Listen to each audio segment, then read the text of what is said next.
call this to order. Please rise. Microphones. Nick, will you please pray for us? Father, we thank you tonight for your grace and your mercy.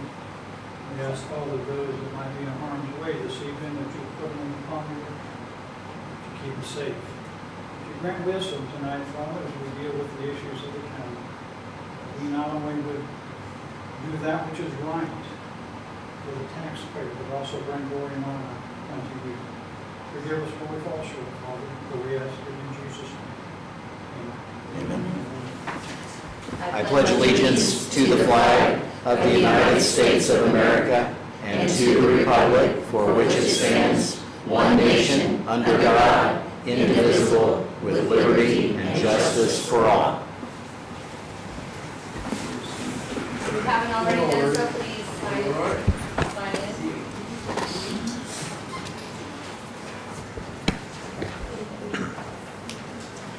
All right, look over your minutes, please.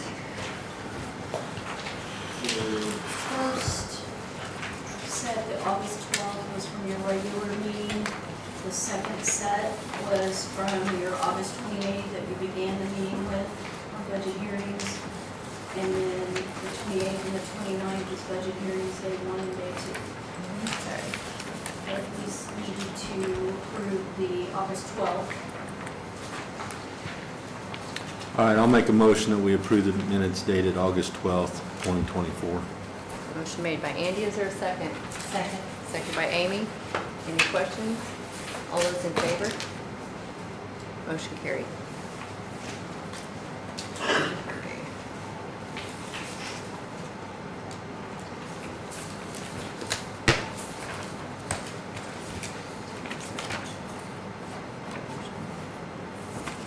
So I'm going to go ahead and make a motion. We approve the special meeting minutes from August 28th. Motion made by Anton. Is there a second? Second by Steve. Any questions? All those in favor? Abstaining. Motion carried. Then I'm going to make a motion that we postpone consideration of the budget workshop minutes until our next meeting. Motion made by Anton, seconded by Nick. All those in favor? Motion carried. Did you vote on that? I abstain. Okay.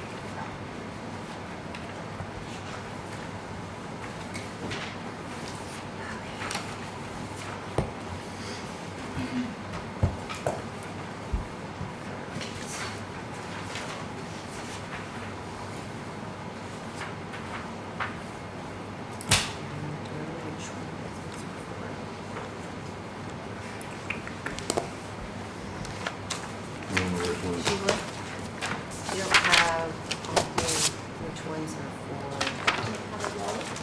for? It says September 9th, but is this for August 12th, or is it for the, It's the date that you're signing it that has to be on there, even though it's for. Okay, well, we just signed two, so is that where that was? I abstained from the last two, do I need to go ahead and sign? There's that one.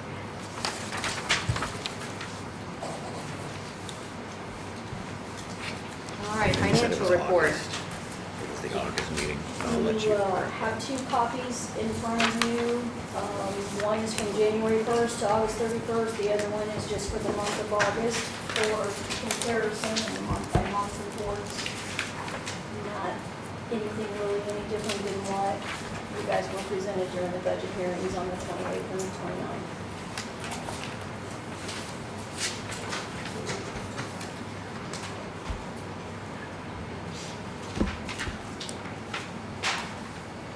Thank you.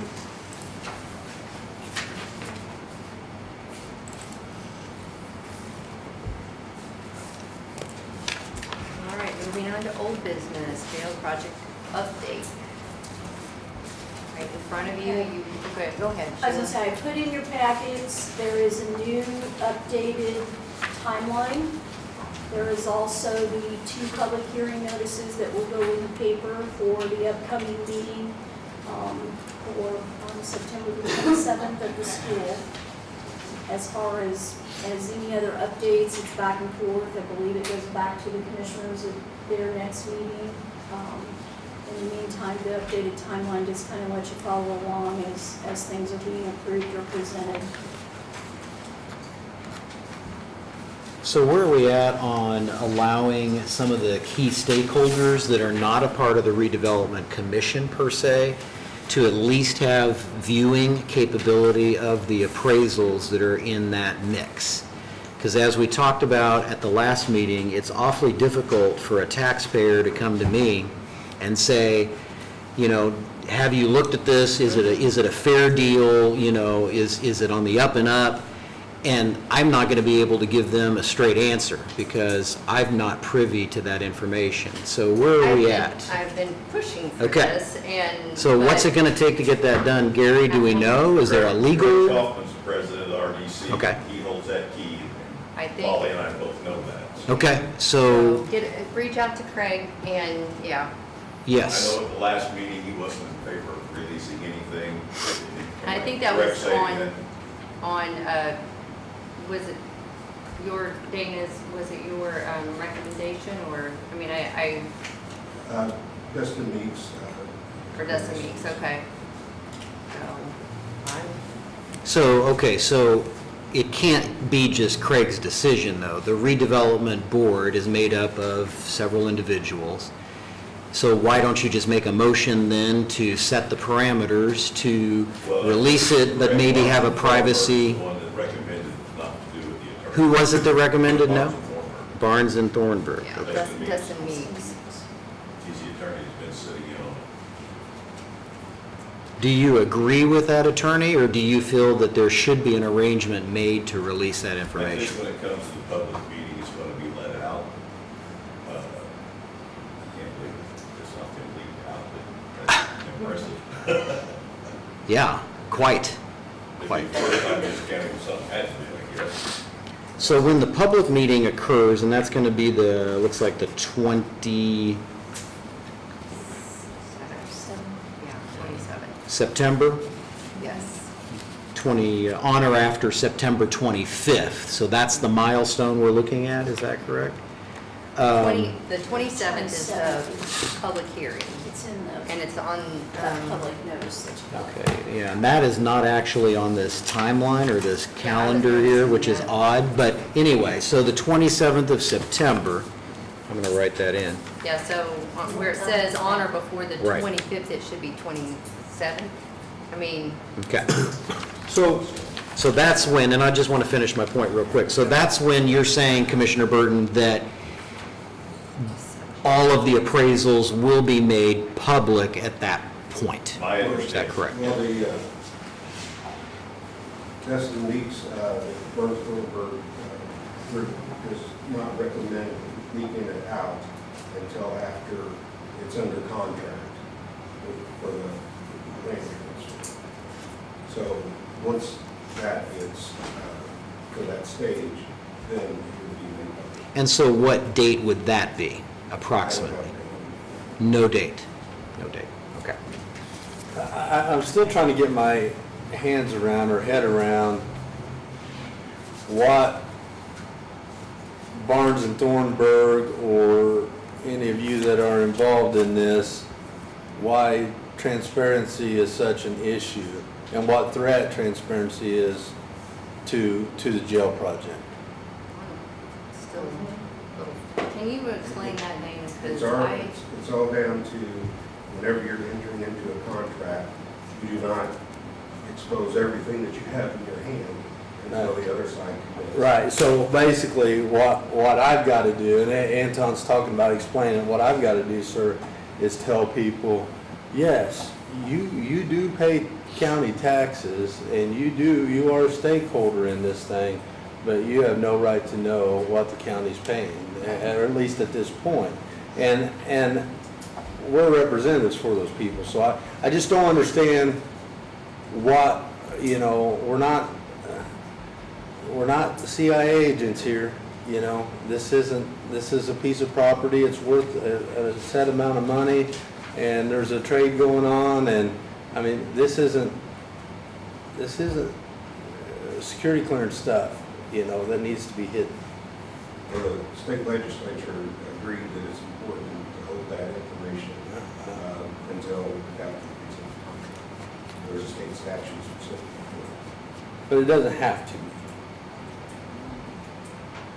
That is the recommendation of President Thornburg and myself, that we don't want to release that until it's time to I wish he was here because, I mean, then he could Maybe explain it a maybe we little should bit just have better. him at our next meeting, Yeah. because I think we need to get this resolved. The reason why, again, is the public, and, you know, are we just gonna say, trust us, it'll work out? Or are we actually gonna This say, Right. goes against my nature. are we actually gonna say, we can't share that with you?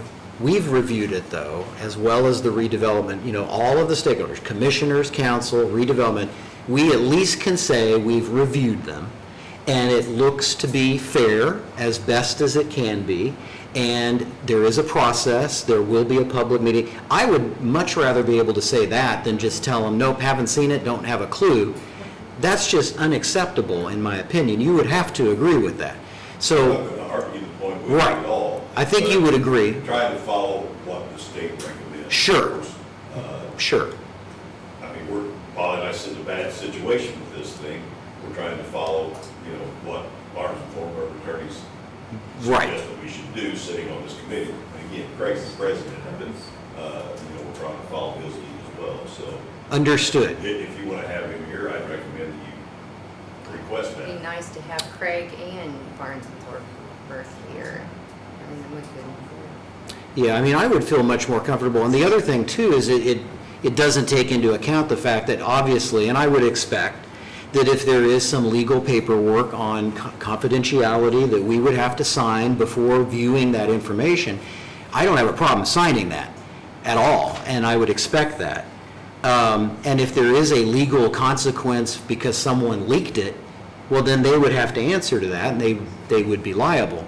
But you can't just not pursue that. You can't just say, well, I'm not sure, you know, Barnes and Thornburg said, not a good idea, so we just throw our hands up and say, oh, not a good idea, let's not do it. I just not accepting that, I guess, is what I'm saying. So I'm going to make a motion that at our next meeting, we have the Barnes and Thornburg representative and Craig attend. And I think this should be on our agenda to discuss. And give them a heads up before that time as to what we're looking for, what can be done to come up with a solution or a way to make that happen. And let's see what we can get out of that. So Okay. that's my motion. motion made by Anton, seconded by Andy. Any other questions on that? All I those in think oh, the physical body was elected by the taxpayer of Owen County. Should have some insight in this when you've got a board that's non-elected, who's giving in these issues, and yet we can't answer the public because we don't know. It's really not a good thing for us. I agree with Anton and Andy both. I do too. I call for the vote. All those in favor? Motion carried. And that next meeting, just to confirm, it's going to be October the 15th, is that correct? Okay. Because of Veterans Oh, okay. Day, So or it's Columbus Day. Columbus Day. Veterans Day is November, okay.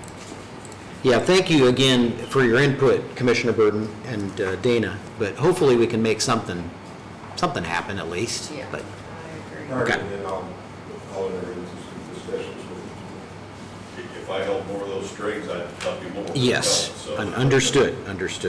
I've bent Craig's ear myself, and I think he's, you know, trying to go in line with what they're telling him, so I think that's a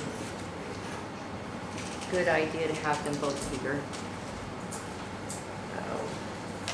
15. Yes, yes. All right, moving on. I hereby open the public hearing for additional appropriation requests. Okay, that's in front of you.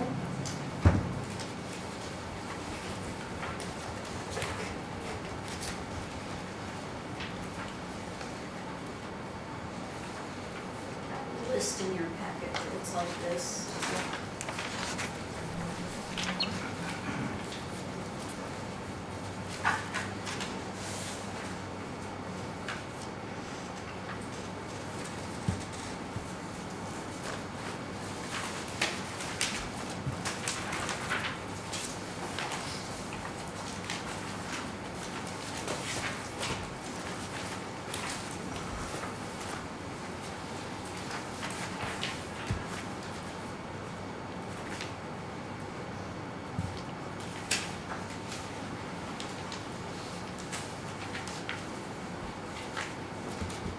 Okay, so on the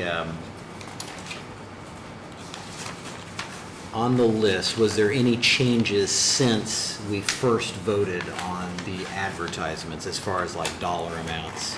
There were no dollar amount changes.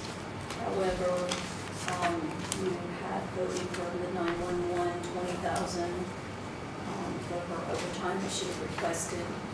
You were going to use her other, but I didn't know if anything else new had developed in the budgeting process and whatever, so I went ahead and advertised it for her, so she didn't have to wait.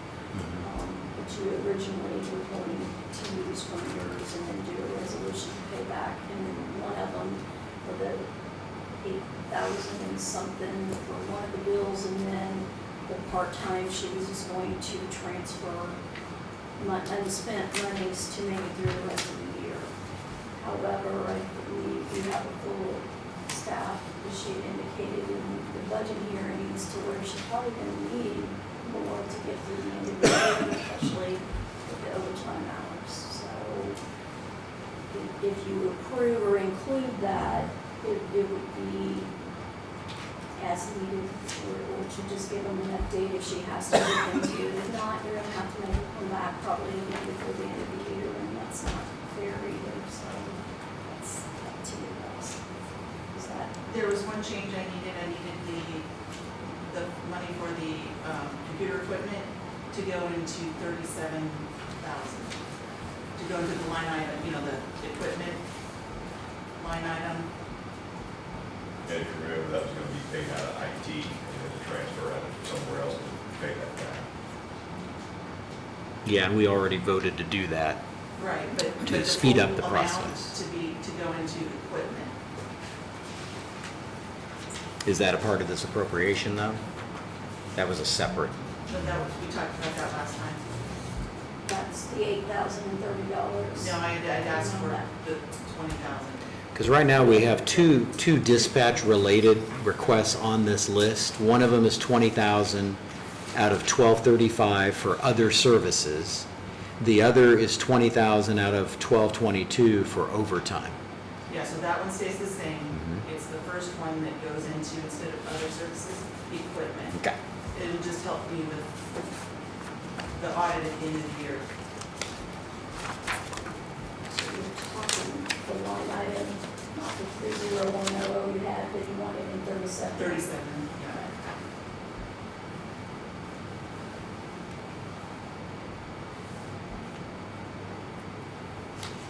What was that line item again? 37000. 37000. Same dollar amount.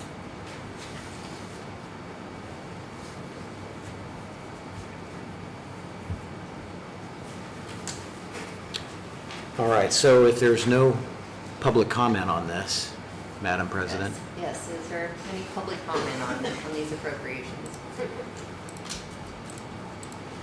I'm going to go ahead and make a motion that we proceed in making the following appropriations out of Fund 1000, Department 232, Interpreter, $359.18, Fund 1000, Department Number 1, Legal Notices, $332.30, Fund 1135, Bridges, $221,000, Fund 1173, Special Project Roads, $61,745, same, $155,585, Fund 1173, Seasonal Part-Time, $10,000, Fund 1169, Stone Gravel Aggregate, $50,000, Fund 1235 to 3,700 or 37,000, $20,000, Fund 1222 Overtime, $20,000.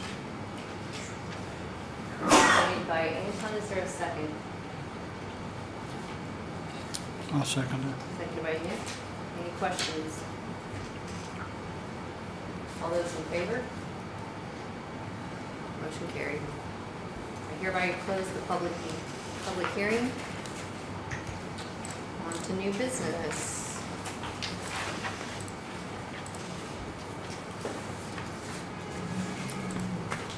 You all had laying in front of you a packet These are the updated copies from the first meeting, along with an updated cover sheet with all of the balances.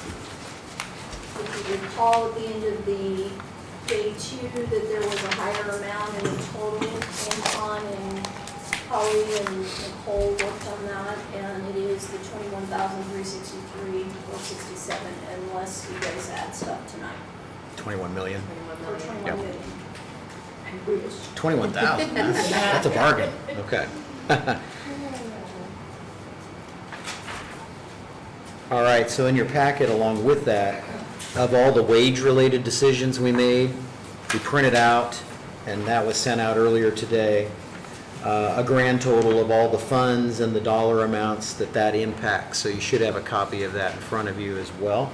Any wish list items that are granted, whatever costs are involved with those, are going to add to those numbers. So that's your kind of your baseline. And then depending on what is done with those items, there'll be increases accordingly in those appropriate funds. And those are identified on the wish list.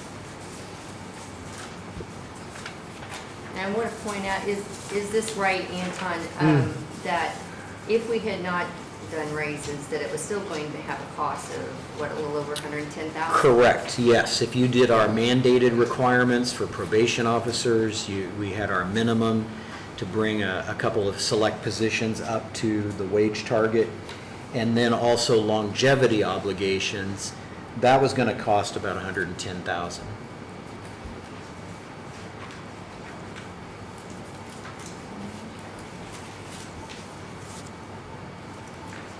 So do we want to start on the wish list items?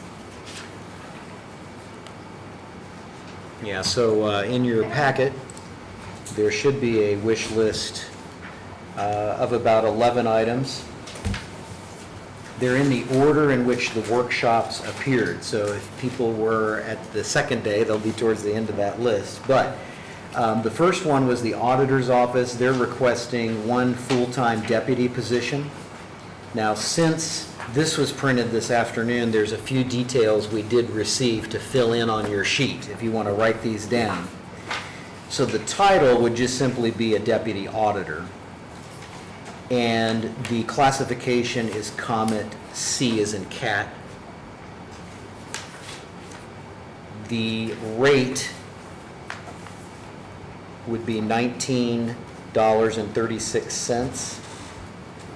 And that's the 75% target for the study. The amount of hours per year is 1,820. We do have a job description now, which is based on a previous one that had existed, so we're going to update that. And the cost estimate's going to be with benefits, with perf, all that stuff is $50,893. 9,000 of that would actually come out of Fund 1112, which is Lit Edit. That would be where the benefits package cost would come out for this particular department. So approximately 51,000 would come out of the general fund at the moment, if that's the decision of the council. So about 41,000 out of the general and about 9,000 out of Lit Edit as far as your cost is concerned. So, quick question, is there an amount of money that the council feels comfortable about overall that they have left here? We haven't really discussed that. Yeah. Well, that makes it more difficult. Yeah. I know at the moment, based on some of the stuff we've already done, we are running tight on our numbers, in my opinion. So we do want to be careful and selective. I will say, and I know the auditor's office is right next to me, so they could grab me and strangle me. But just for discussion, to be devil's advocate here, the cost is a concern because it would come out of our general fund. It's a pretty good price tag. But when you look at counties of our size and the size of their offices relating to that, I got some averages. The For counties our size that are kind of, and based on population, 20 to 25,000 people, the average size of the auditor's office is 6 full-time staff members. Well, the average is 5.44, but it's pretty much rounded up to whole individuals would be 6. Clay County is 5, they're a little bigger than us. The average for those counties is 5.5. So we have, the auditor's office has lost some staff over the years because back in 2018 and 19, there were actually 8 full-time staff members, but they had mapping at the time. So there was a mapper position that doesn't exist anymore. So pretty much 7. And then in 2020 and 21, it was 7 till we hit COVID and our financial challenge. There was a couple vacancies, and so it was down to 5 at one point in 2022. Then we had added a position in 23, bringing it to 6, and then we've kept it at 6 since, just to give you a little history on size. So again, I'm just sharing that just for informational purposes. It just, to me, seems like we're about right. I know that there's an empty position now, and maybe it'd be good to at least get that filled first and get the office fully staffed according to the current arrangement and get them to reorganize perhaps or reevaluate their needs based on who they end up hiring and how that goes and kind of the factors within the office they have to take into account. So that's just my thoughts on that first request.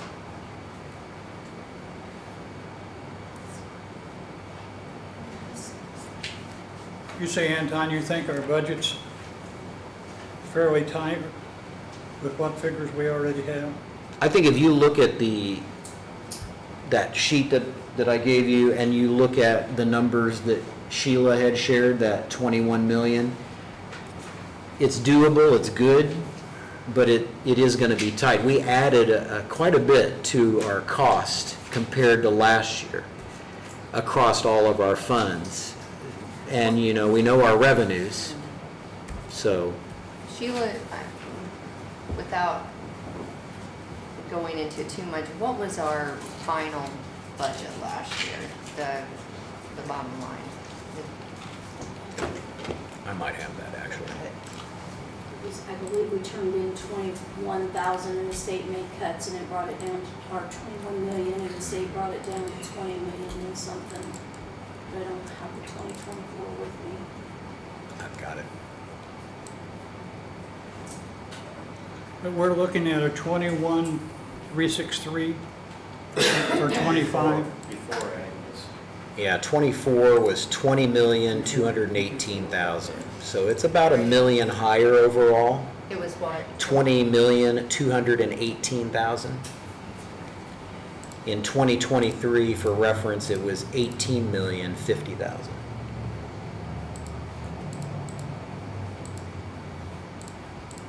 Again, I had asked for this position during the budget hearings because it just keeps getting more and more work on us. At least the state comptroller was here, started out telling you all the same thing. We just keep getting added loads in there. Do those other counties, is their staff, does the numbers you give, did that include their auditor too?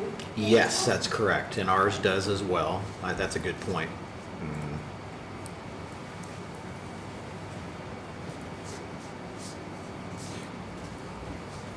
Madam Auditor, what kind of comp time is your office staff accumulating?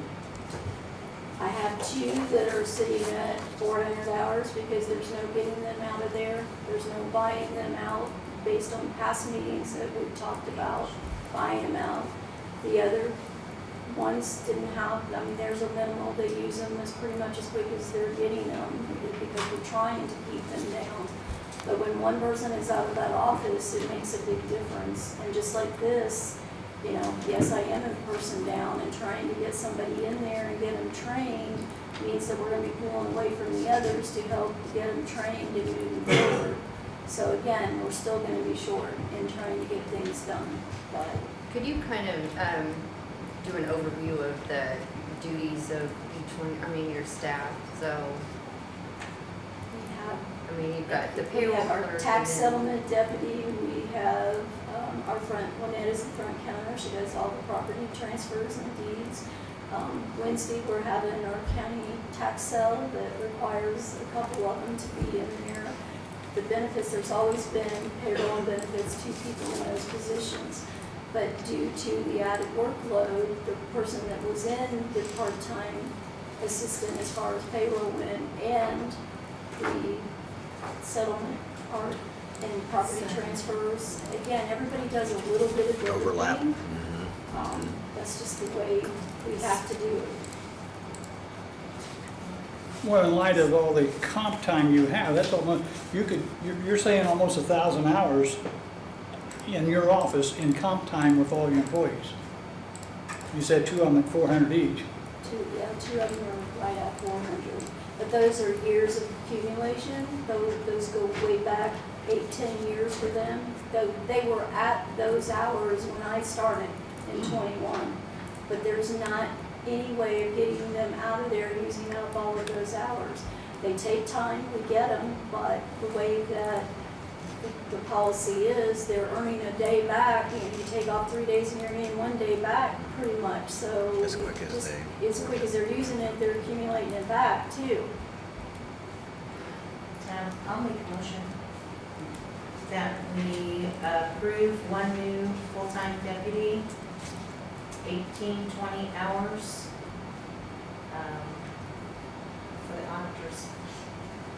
Motion made by Amy, is there a second? I second that. Second by Nick. Are there any questions? Well, while I agree, I don't want to go through this list and get down to the bottom people and go, well, we used it all on the top. That's kind of where I'm at. Yeah. I mean, this is the very first one, and Yeah. it's a position, so I get it. I just, I mean, And alphabetically, it's on the top of the list too. yeah. You know, but, and I don't know, not to take away from the auditor, but Yeah. I don't want to just not give anybody else a chance. Because it seems to me by the time we're done with this, not everybody's going to get everything. Well, maybe what we could do is maybe go through these and have our discussions on all of it first, so we fill in the gaps, we have our discussion, and then we have a little better overall view at the end and try to weed through some of the stuff at that point. Well, the other question is, of course, Anton, you put this list together, so financially, if we look at every one of these and would vote on them and they passed, is that feasible? But how many of them are paid from their departments? Yes, not out of general? their sources vary, yes, But- you're Yeah, right. so But there's again, Like building, Yeah, rescue, clerk, that's all out of their funds, And I, yeah. not general. So- Just, and 911.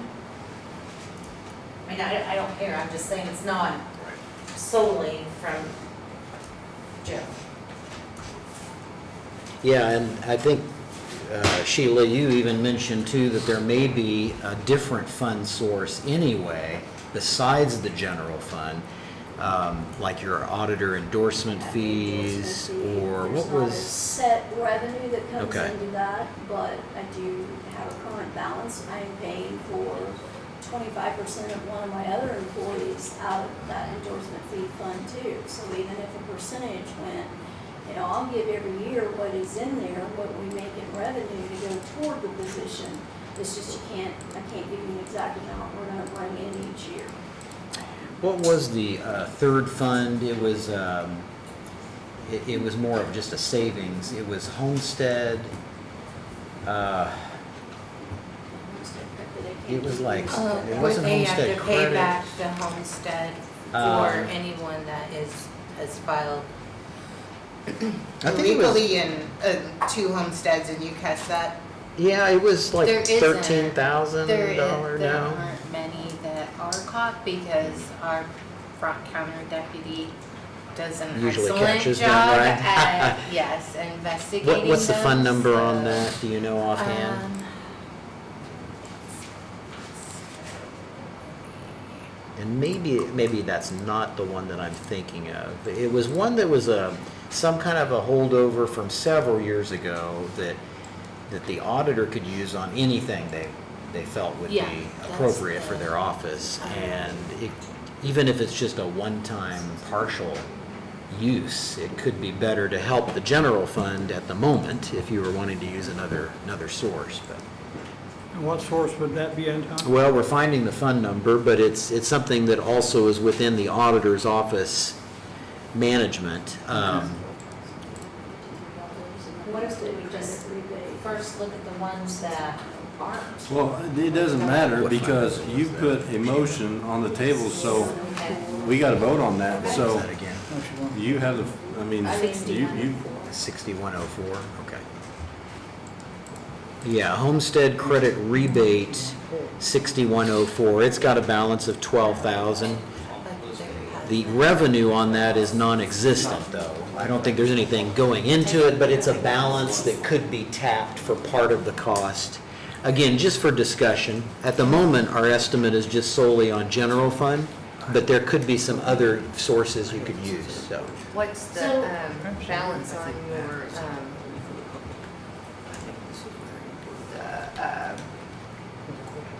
They're doing $59,672. So I could withdraw my motion, and then I think we need to take into consideration, look at the ones that we know are not going to be coming out of general fund.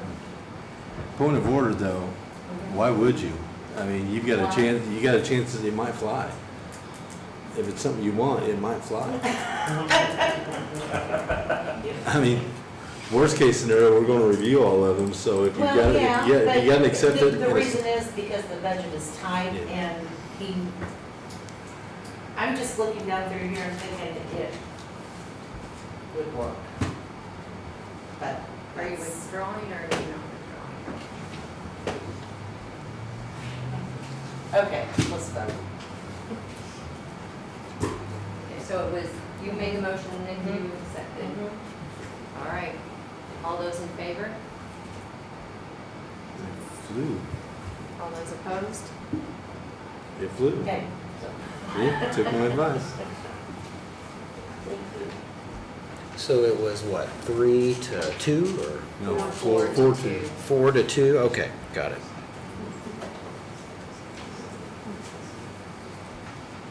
So on the rest of them, do we want to go through and hear their discussion? Well, we can at least or go do through wanna- it. We should at least at a minimum do that. Yeah. So maintenance is the next one. They had requested a part-time laborer, maintenance laborer assistant. It actually is a position that used to exist. That's true. And then it was just kind of phased out at one point. Yeah, it was phased out when we got into financial crunch. Got it. Position was cut. The pay was $17.50, that's based on the 75% target. The hours is 1,040, which is 20 hours a week average. There isn't a job description with us today, but we do have one, a 2020 version in our inventory that we can use. It would cost $19,593. And it would be out of the general fund. Steve could be here tonight, so as we speak for.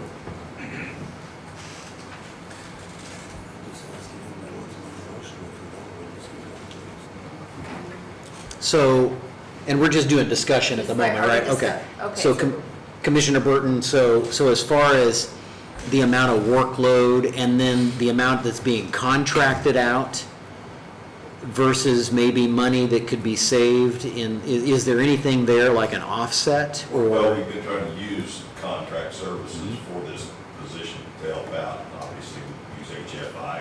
Right, Everybody knows we have huge expense out here over a sewer issue. Stuff we had to take somewhere else, couldn't have been done in-house. The problem we've got, and maybe Sam can jump in here as an ex-maintenance guy, we've got an individual to try to take care of every building in the county. He's mowing Veterans Park, EMS, courthouse, any area that the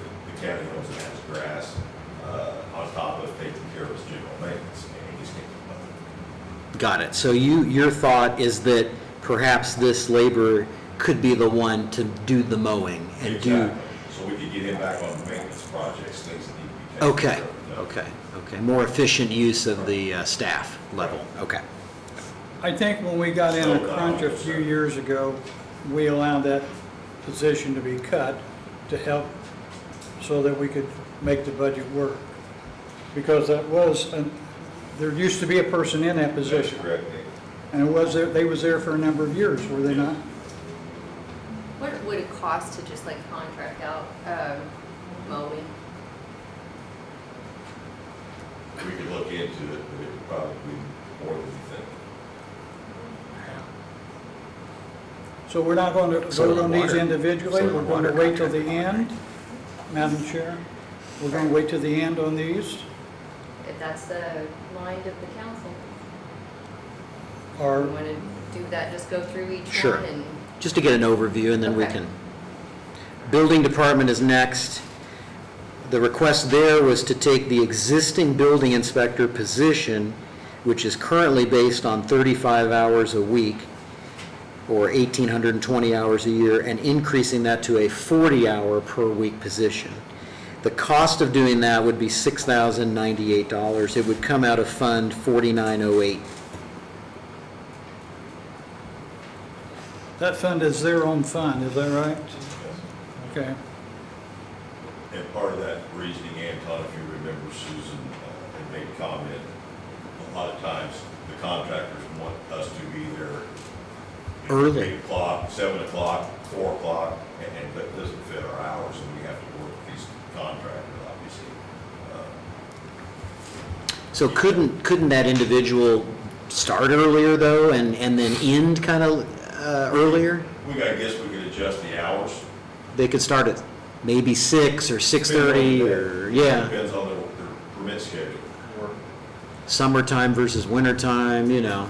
They may come in at 7 one day and 6 the next. Right. And leave early. Do we pay overtime for anything over 35 hours per account? No. Yeah, not unless it's authorized. Yes, break 40 to get overtime. Will this, Gary, will this help with That's a them good being point. open He on would be Monday? eligible for comp time. Any hours that we can give them will help them. Yes. Again, it's a busy office. Kind of like the investigator, 35 and then comp. For $6,000 coming out of their own fund, it's fine. We did have discussion during the workshop about the size of that budget now, you know, for 25, where we've got it at now, versus the revenue. At the moment, the projected 2025 budget is $128,750. And as far as revenues, there was a little bit of disagreement, I think, from different sources as to whether that's doable or not. Have we looked at those numbers more closely? Is there, because I know Suzanne indicated she felt comfortable with it. Right. And I know the auditor's office Right, again, shared some numbers. Permits, Right, if you do the pro rata and where things are at. do the projection. There is a fund balance too, which is nice, but it is tight at the moment, but it's not out of reach, so. Can they not pull more from the perpetuation fund and the storage funds that have cash balances as well to go toward that, especially Absolutely. I mean, it would offset some of that cost if you had, and there's balances in that, especially the pulling of perpetuation fund. And let me mention, that same individual a lot of times may be going down and unlocking the storage unit or double locking. So he's not just doing the inspections, Well. he's filling into those other voids. And that's another area that we're mowing, getting back to the maintenance guy, taking care of all the storage units. Is this gentleman getting a lot of overtime or comp time? No, Is there an overtime line in the building department? I'm not sure, Nick. I haven't- There isn't. Okay. It was. No, and so for reference, storage unit fund is 4015. So I'm going to add a note that we could use 4908, or you could use 015. So the balance in that was 140 some thousand, so, yeah. It's $157,334. So there is there could be a way to fund that one that doesn't put the main building department fund in jeopardy, but still allows the extra hour capacity for that individual. So that's an option. And there is some money being pulled out of the surveyor's fund for that department too? It would only be in connection to the director's portion of that, and it's Okay. handled in the form of a claim, I think, back to the building department fund from the surveyor's perpetuation fund. We've also added the code enforcement to that, and that position's not been filled, obviously. It was filled, the person lasted 2 weeks, not, just, they weren't qualified. Okay.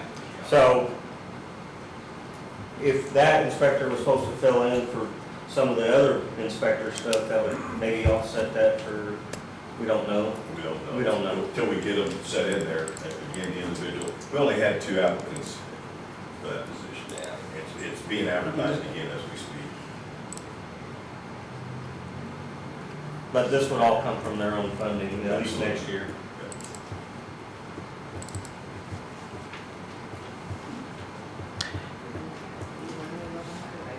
One more thing on that building department, real quick here, sorry.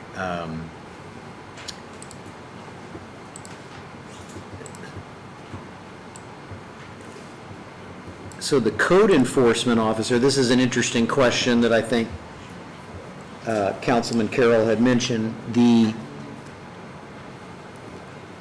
current number of hours we had approved was based on a 22-hour per week schedule. So technically, another option, if you're looking at the collective manpower and that kind of thing, you could, and it might make the position more attractive if there's more hours, instead of increasing the building inspectors 5 more hours, you could just do up to 28 hours a week for the code enforcement. It's going to be same money, but it's going to be, it may make that, like Commissioner Burton was saying, it might be a little tough to try to get someone to work 22 hours, but maybe having 28 a week might be a little better for their time and commitment. Might help. So that's another option, just to throw that out there. But Anton, the code enforcer might not have the education that the building inspector has. Yeah, not necessarily immediately, but Immediately. eventually there may be something there. And maybe that's an argument for passing on this one, just at least now, and then once they have someone in there and once there's a way to recalibrate, we can then say, okay, it's better to get that more hours, it's better to take it from here or there. You know, again, I'm just throwing that out as a thought, but that might be another approach.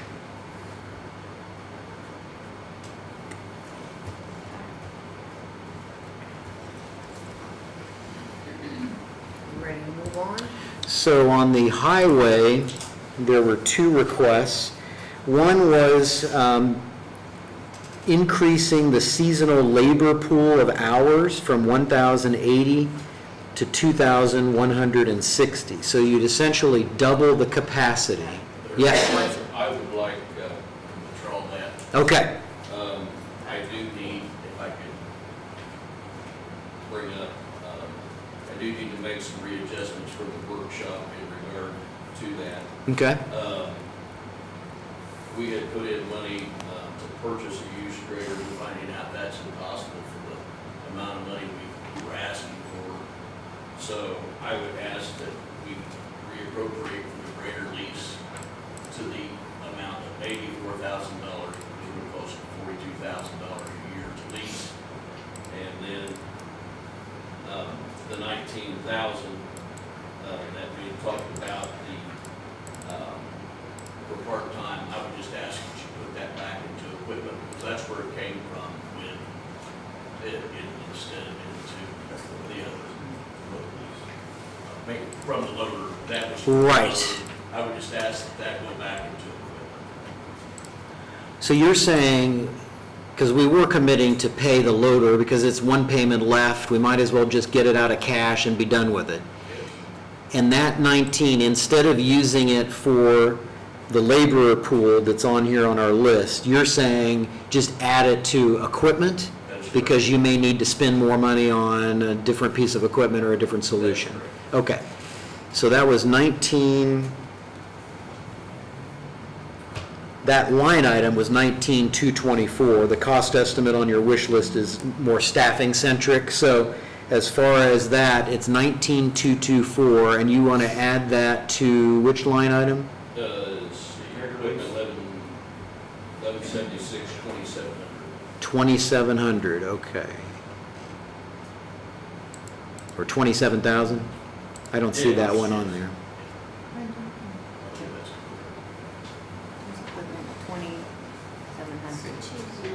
20700. It's in the two. 20.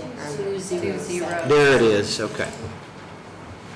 So that's going to make it 194,222. The total for the department is 3,250,541. We already took it out during the workshop.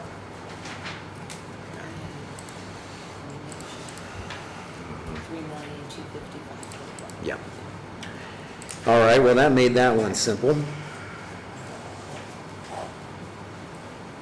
What was that total? It was 3,250,541.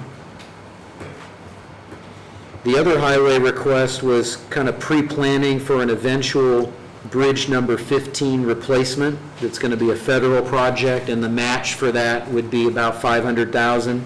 The thought was, is if we added 100,000 in the budget that was earmarked over the next several budget years, we would build up the match, which is not a bad idea. It would add 100,000 out of the current budget, but Council, we have to save somewhere, and that's the only low-lying fruit I've got, and I have talked to Sheila in depth about that, and she suggested maybe there's somewhere y'all can help come up with some money extra somewhere also, but, it's gonna take $500,000, to build that bridge. Our share was $3.2 million.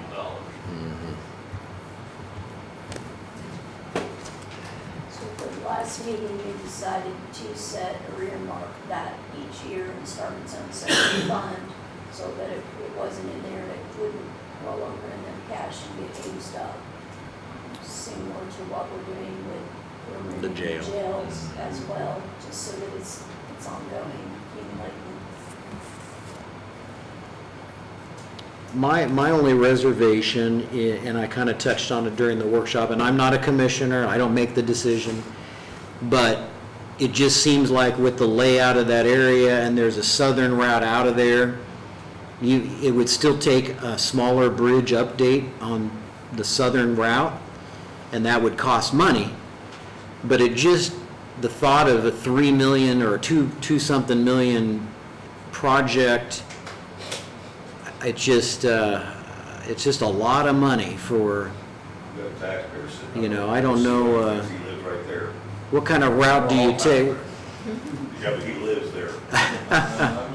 I've heard 3 or 4 different things going on. Okay. I'm at a loss why we got to the level that we have, and I heard a number here a while back of $5 million.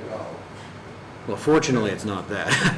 And, we Yeah. all live in this community, we all drive cars, we're all busy, we all got lives. But that road is a mess. Now, how I can compare that to other parts of the county, I can't. It doesn't take much to go up in there, let's say on Friday, Saturday, Sunday, when the campers are there, and there's scads of them, plus life, it's a mess. Okay, because there is a campground. What, sir? There is some campgrounds. Absolutely. Yeah. Now, with all due respect, I do not have the fix. I do not know what to do here, because it is a lot of money. And I'm not saying not do it, but I'm just bringing it up because this is our chance during these hearings to kind of think outside the box. And it's just a lot of money. It's a big project, and there are places in the county where a bridge that might be out like that is a dead-end deal completely. There's no other options. Or there's a 10-mile runaround, or et cetera, et cetera. But in this case, there at least is some close options. It's not completely shut off. So it kind of makes you stop and think for just a little bit. Are we sure that that's the approach to take and spend that kind of money on? That's the only reason why I'm bringing that up. I do have in tonight a request for an additional appropriation of $30,000. Commissioners called the bridge being out of emergency. We worked with United Consulting to come up with a solution. And I asked for $30,000, it actually becomes $29,700 and some change is what the actual quote was. To get that bridge opened back up to a 3,000 ton. I mean, excuse me, a 3-ton loading. Yeah. It will have restriction on height. The commissioners approved that we get video for that bridge to monitor it well if it's damaged in any way after we get it reopened. But for that sum, we can get it open to that lower weight. It's not going to handle emergency vehicles, but we can get it back open. And we don't know how long that would. Maybe 10 years. We don't know. It could be 1 year, it could be 10 years, okay. But at least we can get traffic flow back. I could only compare it to the Johnstown Road Bridge. Right. And ladies and gentlemen, they said it was good. It passed a 2-year inspection. Now that was the bridge to nowhere because there's a brand new bridge on the state highway right beside it, so we closed that bridge. Yeah. But it passed the inspection and then had to be closed. It was fine, so within 2 years, that old Iron Truss Bridge, which is actually 7 years newer than this one, was in the position it could remain open. So I don't know how long that will fix. It might last 3 months, it could last 10 years, but we can sure give it our best shot to get it back open and monitor it to keep kind of traffic off of the damage. Greg, is there any option where this gets redone and a fire truck can go across? Not the current structure. No, yeah, but I mean, so that 3 million, 3.2 million, after that's done, so our response time to that fire on the other side of the bridge, when all those cattle, sheep, hogs, chickens, everything you think was in that barn, nothing came out. By the time we got there, it was down. We had to go, cataract has to go all the way down to the south road, come all the way back up. It's at least in a fire truck, 7 or 8 minute difference. Okay. Yeah, that's a concern too.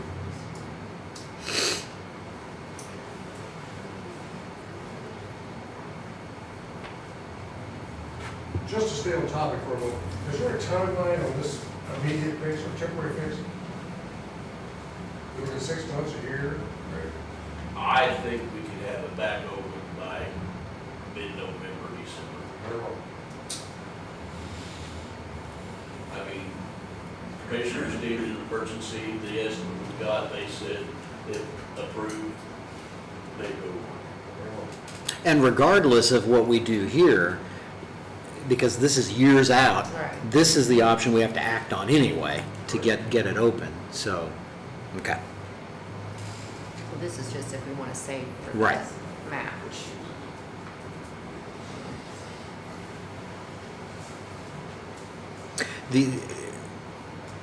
If we add the $100,000 line item, we submit it to the state, you know how that goes. They come back and say, well, your limit is X based on the revenues that are going to come in. And so right now, let's just say we add it in there and it's $3,350,000 budget. And they come back and say, well, you got to cut to 3.1. Is this the line item we end up cutting and then we're back to square one anyway? Or do we take the loss on other items in the budget, like I would equipment say and? that Greg would say it's worth rolling the dice, right? I would. Council, I've spoken to my current board of commissioners, I spoke to Commissioner Lane Hobbs. Those group of folks want me to move forward with this bridge. So I just have to present to you how I think I can get it built and how I can save the money to do that. Right. Now, I'll be honest, if they tell me to cut $100,000 out of the budget, well, that's where it's gonna have to be cut. Well, I think we all have an understanding. Yeah, if that's the case, and that, I mean, there would be no harm, of course, in putting it in, but we just need to know that our Plan B may not include that. Are there any other bridges, and just, obviously, we don't know the future, but are there other bridges of that magnitude that could become an issue where we would have a similar situation where it's multi-million dollar, we would have to think about earmarking, or is this kind of out there on its own, a level, so to say, of size of project and this type of commitment? I think for the size of project, that's still one we're probably looking at in the next multi-years. Okay. I would say you wouldn't have to visit rebuilding some of these major bridges for the next 50 years probably. Now, that being said, and because we had some other smaller bridges fail, we had to drop one. We had the bridge at Cataract, right by the recreation area, scheduled to redeck. That would have added many years. As long as we stay on top of maintenance, we can save these large bridges, but we just can't let them go for years upon years. So, at some point in time, a large bridge over Mill Creek there at Cataract, in the real near future, we need to spend $230,000 to redeck that bridge. And then probably the next one that we have would be the other one up on Quincy Road. But redecking its maintenance and painting the beams and spending the time where they'll keep their high inspections. Yeah. If we can do that, then we can keep these large bridges for many, many years. We just don't want to lose sight of that, so, yeah, good discussion on that. And then lastly, and maybe I missed it, but I asked that we needed to change the grader lease. I asked for the grader lease back. I don't know if that got added back in. I wanted to move the 19,000, but I needed to make the grader lease 82,000. 82, okay. Instead of 40? It We- was 40, we have- so it was 42,000, basically, the grader lease. So still one greater lease, but you're saying So it's, two. it's going to be two. And what was why the reversal on that thought? We have been searching for a road grader now. We were lucky to find the one that we bought used the way it is, but the equipment just went up and up and up, and to find a used machine that is going to last us the years of the one that we purchased, it's becoming pretty impossible to find right now at the price we wanted to spend. I'm not a big fan of lease, but I think it's just realistic that that's where we have to go back to right now. Did we want to go ahead and do that, or were we wanting to wait? You said 82,000? Yes, it was, we leased the last two, the last Including five, his. That's what we were doing. 61,000 for two of them a year, it would go up to that. All right, we'll make a note of that, 82,000 instead of 40,000. Ready to move on to rescue. Was we going to address the 100,000, Anton? At the We're end, going- yeah. We're going through and discussing all of. Okay. Yeah. So rescue, Chris had put together a draft budget for specific expenses relating to rescue. And at the time, he didn't have any specific source of money proposed or anything like that, but he was trying to get that separated out to show that it does take a certain amount of resources to support that program, which is a fantastic program. And he put together some thoughts on what those costs might be. The budget that he presented was about $25,500. There wasn't really a funding source proposed. if we did add it to the general, then it would go there. I don't know of any other funding source necessarily for it, but So where was this paid from before? well, and that was my question, is it had been paid, some of those things were paid for out of EMS, That's what I thought. because they had to be paid from somewhere, right? Like we carry insurance on trucks through EMS and stuff like that, and we talked about breaking it out, and those are the numbers I came up with, but you're correct. So, I mean, these are pretty Funding much source. costs that you already have, we're just breaking them out, so, and you're saying that this is what it costs for rescue, right? I mean, are there additional costs, or is this just stuff that you kind of had in your budget to begin with? Well, there's some things that aren't in my budget, it's just like we discussed the tires. Oh, yeah. You know, I'm not putting that much into tires every year in Pumpkin's trucks. And we discussed dropping that out of the budget and one-time money for that. So, but, Anton's correct, there's not a funding source for it. 'Cause I can't take that big of a hit on my budget, take it out of my budget. And start with some. Yeah. And I think it's, it's grown and operated for forever. It's not been separate, it's just been kind of there. Absorbed, kind of. Yeah, and it would certainly give some renewed attention to that service, and the importance of that. But and I do think the tire thing is good, because we know that that's a backlog anyway, and because you mentioned the age of some of those tires. And so you'd probably be better taking the bulk of that from just something we can start appropriating now, so we don't have to wait to be replacing tires. But you'd still need some money for that. You wouldn't want to zero it, correct? So you had two in there. What would be the more typical amount that you would feel more comfortable with having in that line item? For the tires? Right. I think if we're going to use one-time money for tires, then just tire maintenance as far as A flat repairs. or repair. You know, $400 or $500. So maybe take that to 500 instead of the 2,000.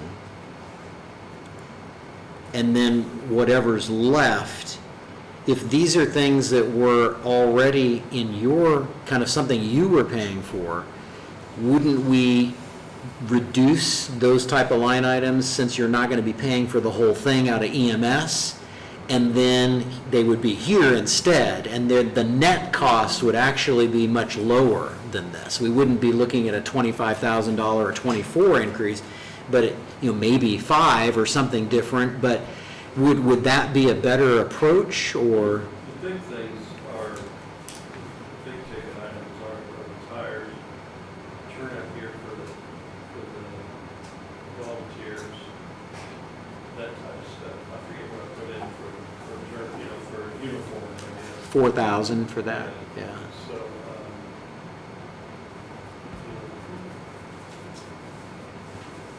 Maybe this is something that just we could work a little bit more on later to figure out exactly what numbers to adjust and what actually is left. Because it might not be as much, it might not be that kind of high number. And we could just put it as a new department in the general fund. And if that ends up being 5,000 or 8,000, that's a lot better than 25. and you'd also discussed putting line items within my budget, like rescue tires, rescue uniforms, rescue Yeah. insurance, rescue, with new line items within the EMS budget. That was discussed over there. What kind of preference? Yeah, I just feel like, this isn't going to be, this isn't like a $25,000 extra expense. I mean, because I feel like some of these have already been paid for out of this budget. So I mean, I don't have a preference on how we do that, but. What would be the easiest as far as line items and budgets? Is it better to have a separate fund, or is it better to have separate line items within a fund? The EMS is in the levy fund, so if you start a new fund, you would be opening up some of your levy amounts a little bit to all of them that share that if you started a new fund. If you want to track separate line items still and keep, because the costs are already there, we can start, we can add those line items that are specifically what he wants them to be, so you can at least maybe track them, so. 6, 1, half dozen of the other, taking it out of the levy fund, what's 25,000 more to the general fund for creating, it already has its own fund number, so if that's what it was to stay at, then you'd be reducing the levy ends or opening up more money.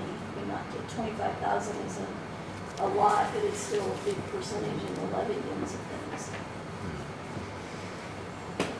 Well, I think generally we don't disagree that this needs to be done. Right, no. I think it's just in the nuts and bolts. I think that maybe we just need to allow more time on this, and if we can get some final numbers firmed up and enter them the way they need to be entered, just let's get a report at our next meeting and make it happen. How does Station 4 fall into restrooms with you guys now? Because, I mean, they have all this equipment, everything, and I don't know who funds, I know that Owen Valley Fire Territory gets funded through a tax, and taxpayers pay for it. So, are we, I've asked this question before, if this is duplicated now. I mean, I know in the past before they were the new fire territory and everything else, but, they've got all the new equipment and new stuff and brand new fire trucks and all the turnout gear and everything. So, I mean, I'm not against anything, I'm just wondering if we're double taxing for the same operation. I don't know if that's the word I want to use. Taxpayers are getting, Your fire territory, paying for all the map, to use that fire territory equipment throughout the entire county. I think that's some people in that territory area that's going to start squealing a little bit. Second, our equipment's newer than theirs as far as the tools. Third, they don't specialize in some of the areas that we specialize in.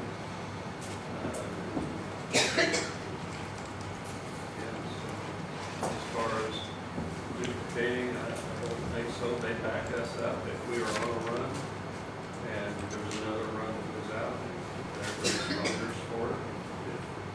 If we don't get our second truck out, they're our backup. So. I don't think it's duplicated. So where we want to just put that, and kind of discuss it some more Yeah, at a later so, time. so by the time of our next meeting, Chris will work a bit further on this Okay. and making sure we have it in the format that works best for the auditor's office and you being able to track it, and the final exact dollar amounts and offsets wherever possible on what was just the EMS line items for some of these items. And we know we're going to do the tires separately. Should we go ahead and make a motion to appropriate for that so we can advertise for our October meeting? Because I don't think we took action on the tires during the workshops, right? Right. Okay. You're gonna make it part of the budget and it's outside of it, or you're gonna. Right. Your October meeting is your public hearing for your 2025 budgets. So you would have to call your meeting to make those decisions and change your overall budget before you open the public hearing for your budget, or you're gonna have to call another meeting. Well, I'm going to make a motion then that we advertise, it would be $1,500 then for tires, out of Riverboat? Is that a good total for, what kind of, you had 2,000 in the line item, so, That was the line item. They're $600 and $700 a piece. Yeah. because 2,000 wouldn't have been enough. No, Okay, no. We're talking 6 tires for the small rescue unit. We're talking 6 tires that would be probably about $250 a piece. And then big truck tires, Gary Watt. They're $7 a piece. 700, 800 a piece. There's 6 of those. so what's our total? 8 times 6 is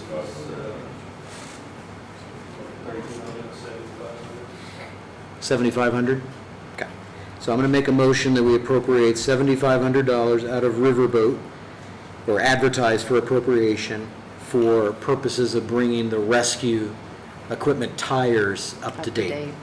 They're like, would you say 10 years old or better, or even longer? That was one of the first things I did when I went as director was start on the rescue truck. That was 2005. Anything over 7 years old, you're right. So motion's been made, do we have a second? Second by Nick? I'll second it. Motion made by Anton, seconded by Nick. Any other questions? All those in favor? Motion carried. And as far as the budget, if we take the tires down to 500 now, our cost is 24,000 at the moment in that proposed budget, but that's where Chris is going to follow up on and kind of finalize it, so, okay. Okay, are we ready to move on? Yeah. The next one is the Economic Development Corporation. They had requested that we take the lit supplemental distribution that the state had given to local units of government and earmark that over 2 years for some proposals that they've had, some expenses that they felt they had, they wanted to cover. The funding source for that would be Fund 1112, Lit Edit. The total cost that they had projected was $134,950 divided by 2, so $67,000 and some change for 2 years. Now, during our workshop discussion, that number is actually not the number of our revenue for the lit supplemental. Ours was only like 112 or something. So I'm not sure as far as the adjustment to the original request, what might have been done with that, or if that's even valid, but that's the original request. Marcy? So after the workshop, that the recommendation of the county council, then when I turned into Sheila, was that recommendation was to go ahead and suggest that you invest into the annual budget of economic development instead of taking those supplemental lit funds. Okay. The request was $20,000 to invest in further economic development for Fulton County. All right, so the request is modified to take the contract services line item of lit edit from $75,000 currently to $95,000. That's correct. Okay. So our cost estimate would then be $20,000, same funding source for that.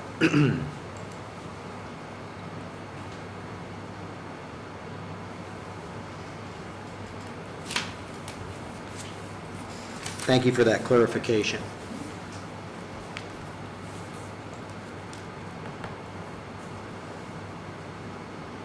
So we're ready to move on to clerk, or do we have any more discussion? The clerk was the next request. The clerk was requesting 1 full-time deputy file clerk. This is going to be identical as far as costs and rates like the auditor's position. The funding source would be Fund 4902, which I think is document fees. But I'm not sure that would cover the entire amount. Is that right? Because isn't there a fund balance that's less, or would that still work? This is what she had presented, it was in the packets. Right. It's the same information. I've got that. Because there was a decent balance in there of 60,000 plus, but now there's only 36,000. What came out of that fund that lowered that fund balance? You had originally approved for her, you did the resolution at the end of last year, I believe it was, for that initial amount. She's not used it yet, it hasn't been moved Oh, okay. into there, Okay. so her full amount is still available. So they aren't claims actually then that were paid, that's just earmark, okay, well, that's good then. So she has 63,000 available, okay. That was one thing I wasn't quite sure where those numbers were coming from. so. And that will be earmarked for this new person, is that right? Correct, and the cost would be $50,893. Now, in fairness, I also looked at the numbers in the offices for clerk. The average for counties our size for clerk's offices is 6.2 employees. Our current clerk's office has 5. So here we've got a little bit of a reversal. She's definitely under. Most of the counties our size have 2 courts, similar to us. One just has 1. They're either 2 circuits or a circuit and superior, but nevertheless, they've got 2, and based on their staffing levels, they come up with that 6 average. Counties larger than us, like Clay County and others, their average is a little bit higher. They're at 7 employees typically. That includes the elected official, and that includes their election deputy, which they typically have in their mix. So the clerk is definitely under in terms of staffing level, if you look at those kind of numbers there. And we did take away a position based on an earlier request. So we did eliminate one year or 2 back.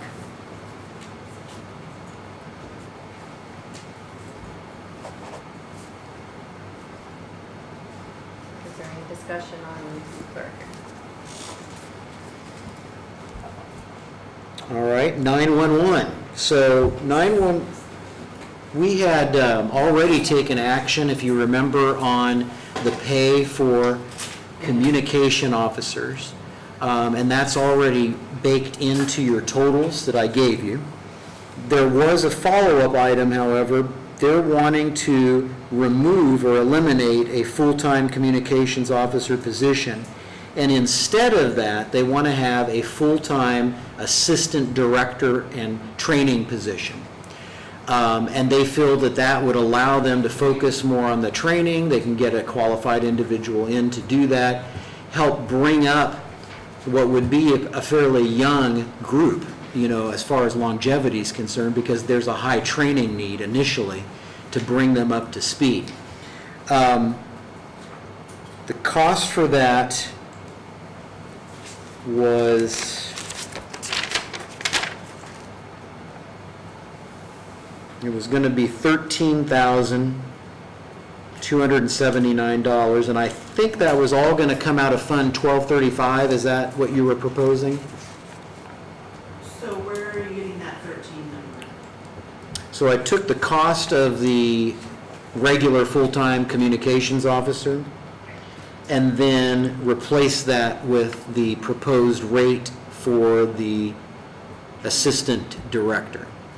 And then subtracted, you know, did the difference essentially. Plus perf and FICA and those kind of things. And I came up with about 13. What was your number? So I had done the full salary with the FICA and the perf and all that at 24. And the total number is 61,333. 61,000? Yeah, with the FICA and the perf, because you do the $24 an hour times 2080, right? 49,920. Yeah, you're just talking for the new position. Right. But And this then is, Right. Our cost is the net difference between the two. dispatcher, Yes. And Yes. the- So is that about right, you think? $14,000 net difference? Well, wouldn't you would pay the dispatcher salary, right, at the 36, whatever their pay is right now. You agreed upon the 1885, so that's 39,208. You subtract that from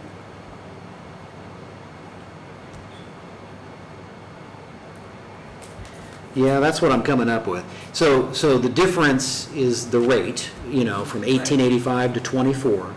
Same hours, same FICA, same perf. Now, there is the holiday pay in there, which is a holiday benefits about 4.1%. When I do all that, I'm coming up with that 13,300 Okay. net difference. Okay. Yeah. Did you have a higher number or a lower number? I just figured mine a little bit different. Okay. So I was gonna take the 22,425 out of 1222 1222. to Okay. pay for the difference. So 1222 for the difference. Now, you also mentioned that maybe overtime might be impacted, Yes. and what kind of, because I didn't work that into this total, what kind of difference do you think would be reasonable there? Oof, that's. For a guess, how's that for being It just precise? depends. There's so many factors that come into play. What if there's another disaster in the county? What if I can't calculate that overtime. I just can't, because obviously we'll try to keep an eye on that. But other than that, everything else, the holidays, I had 2,304. Yep. And then I calculated the FICA and the perk into that as well. Yeah, I think the number's good. So you feel that maybe not touching the overtime line item is probably best, as far as an offset, Correct. reducing. You think keeping that the way it is Yes. better. Yes. Hopefully not, hopefully you wouldn't have to use it, but you're thinking just be safe. Okay. So we could kind of mark that off of our sheet, without the possible overtime reduction, because she's not actually requesting an offset for that. Now, I know you had a wage target, don't shoot me, but I'm going to bring up for discussion that if we're looking at creating an assistance position, when you look at our current classification system, the assistant, let's say jail commander, you've got a jail commander, you have an assistant jail commander, they're in the similar classification. If you take that position's current pay and the 75% target, the rate with the adjustments for that would bring it to 21.737. Now, that's not 24, but follow me. If you were to do that, it would fit better or comply a little bit better with our current structure. It would also cut the cost about in half. It'd be about a $7,500 difference in cost, which makes it fairly neutral overall. But again, that's just some numbers to throw out there. I know that you were basing it on some current numbers. Yeah, 46 Indiana 911 Center. Yes, the industry. The average assistant director salary is 28 per hour. Okay. And we don't have any official numbers other than this data here.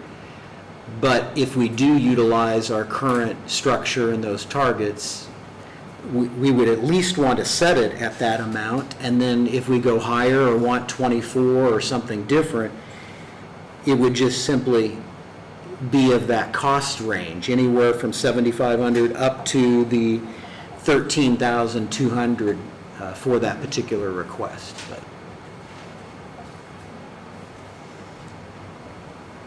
Okay. and it would still be 2,080 hours, which is based on a 40-hour work week. It would be non-exempt, so it would be subject, like we mentioned, holiday pay, overtime. So that position would still be entitled to those kind of things. These cost estimates do figure that in. So they're already accounted for. Okay. Next one. Yeah. Prosecutor.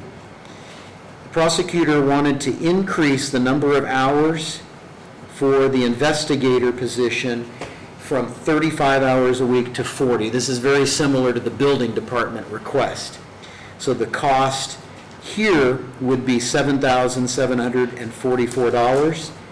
90% of that would come out of the general fund, and 10% would come out of also the general, but it's a part of the 4D reimbursement, so there's about a 66% offset, 66% of 10% that would come back. So it'd be about $7,200 if you really want to be precise on cost. Is that correct? Yes, sir, except I think when I ran the numbers, what I did was, if we go from 35 hours a week to 40 hours a week, I'm counting 260 extra hours per year, and multiplying that by Mr. Muncie's current rate of pay, and adding 4 or 5, I used 11.5 and then perfect 6.5 on both those percentages are correct, or we have it differently. But I showed the overall at 72.66 and 36 cents. Yeah, that's identical, so we match. Yeah. And you would still keep overtime? Well, right now, that's the plan because I think the way Mr. Muncie's hours are set up, he's actually sitting on a lot of comp hours. There's been weeks where he's taken parts of days off just so that we can lower that number down. But what happens when he does that is that a lot of the stuff that he would be otherwise working on would get backed up. So currently, his current balance in contract as of today, when I checked, was 315 hours. So my thought is this would go a long ways in terms of at least cutting that problem down. All right. Next one. Next one. The last one was something Councilman Robertson brought up, group benefits. His concern or thought was that for employees that voluntarily do not take health benefits, particularly for those over age 65 or that may qualify for Medicare, is there a way to have some kind of benefit to them, some kind of a payout, so much per month or whatever per check, because they're not taking the county's health plan? Is that correct? That's correct, but I think there is a existing ordinance. Did you, I have not been able to find anything. I asked I went through every Gary, page. we've gone back and we looked, and I can keep looking, but I can't. I would more think it's probably a personnel policy than it would be an ordinance, but that's just my opinion. And I had gone through the personnel policies as much as possible in the last couple of weeks too. And again, there's nothing that is jumping out that says specifically somebody can opt out and be compensated. So unless you want to make a personnel policy or ordinance saying that, there's nothing that has been found as of yet. Well, that was one of the questions. Did we find it? We had possible ordinance, so that's a kind of a no at this point then, right? Okay. then Anton, the question about the 75%, the only people that we did not grant that to was the council and the commissioners, is that right? So no, anybody that's already above that target got a minimum 2% 2%. increase. And then for council and commissioner positions, we decided to hold back on that and not get the normal target, and we would fall back on the 2%. Was there a vote on it? Yes. Yeah. So that's already been done, and that's in your cost projection that we passed out earlier. So on this group benefits, we don't really have an idea of cost because we don't know how that would be structured, how many people would possibly do that, what amount do you give. From a cost standpoint, though, it would purely be on the county. It would be nothing but additional. There's no offset because we already don't figure that in. So if it costs 20 grand for that benefit, then that's 20,000 more dollars to the plus we'd have to spend, or 40,000 or whatever that might be. But we just don't know what that dollar amount would be because we don't know the numbers and how that Well, if you don't find your ordinance, then it's not binding. Yeah. I Okay. would suggest we just pass on that one. Well, is that Myself. okay to then not take action then on that? If they can't find the ordinance, yeah. Okay. Okay. All right, well, that's the summary of the different items, and I think we've had some great discussion. So now it's a matter of, what's the best approach here? How do you want to tackle this? So, Was the 100,000 for the bridge, is that taken out of, how is that going to be funded? it would be in there, a line item in the highway budget. Future projects? I would ask to be labeled as just Bridge 15.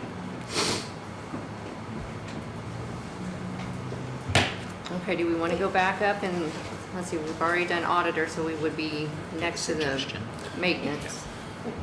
Yeah, I think I would like to see us take them one at a time. If you're earmarking, you have to put us in a fund.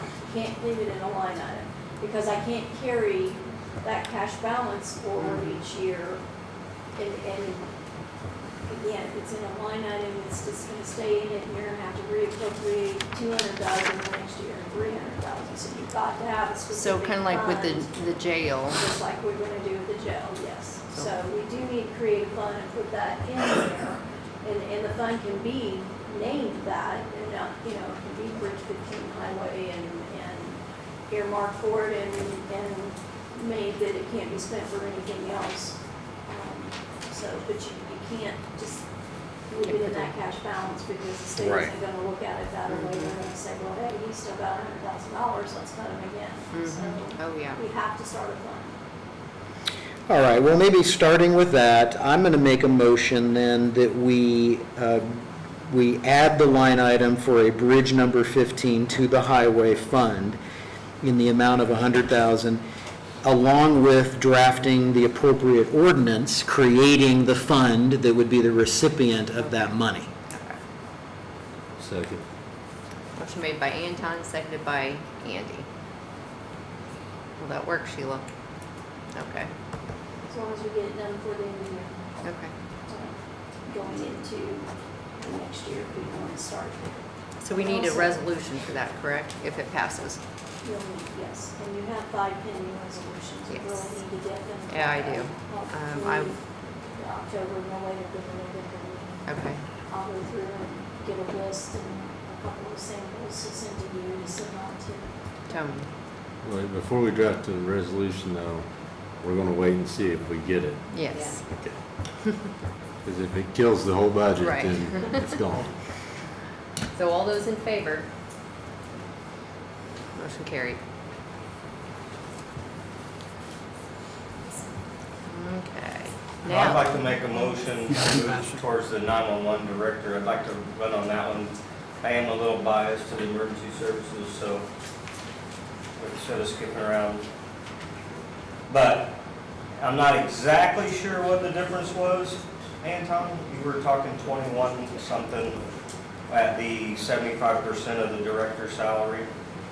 So it's looking at the classification for, it's the civilian poll classification.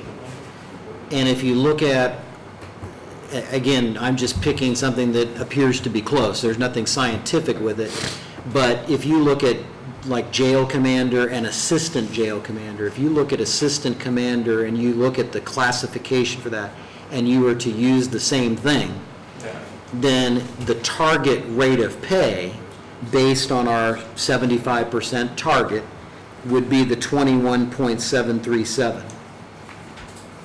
Now, the request, though, Across the sheriff's department for. pretty much, the request, though, is for 24, because she had data that she had researched and found that, yeah, there's some even higher numbers out there, but she felt that the 24 was more average, I guess, for that range, based on that data.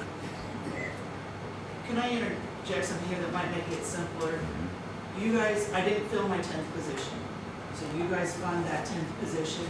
I'm picking up the difference and paying for it out of the state, my state money.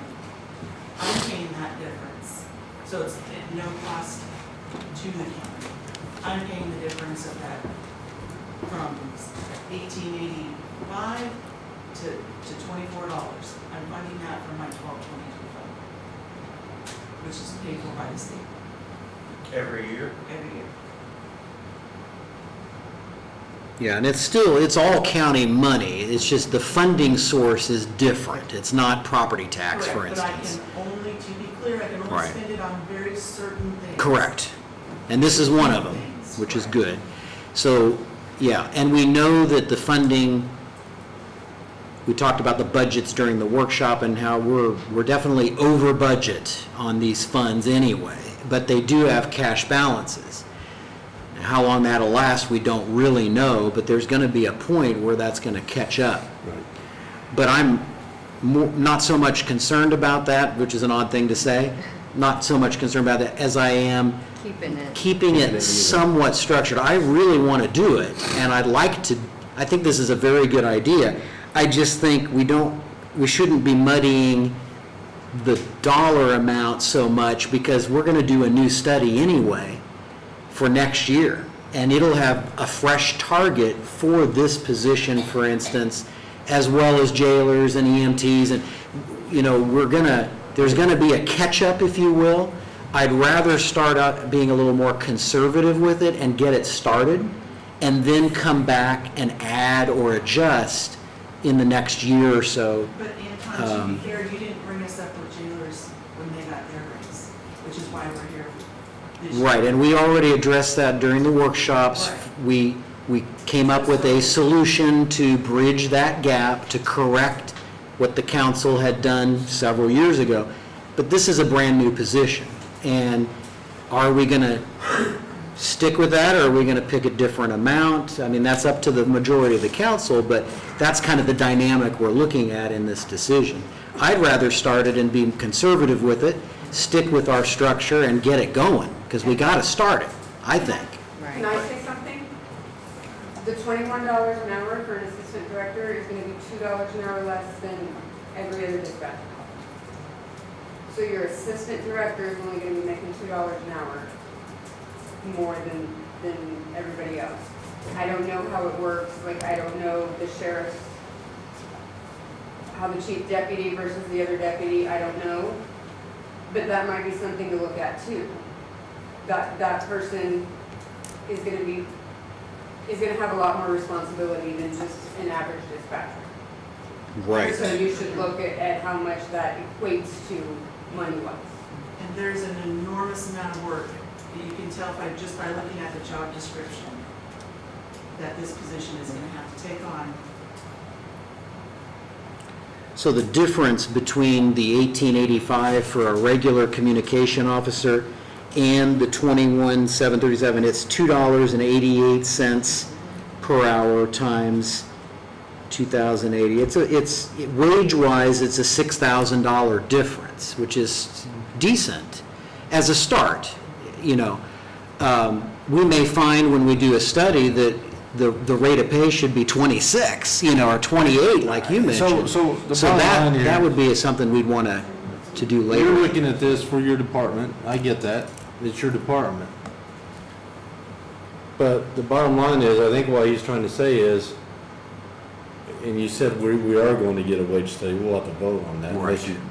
But the bottom line is, if and when this next study comes about, there's going to be literally 200 and some positions in this county, and each one of them needs to match up in some way across the same category.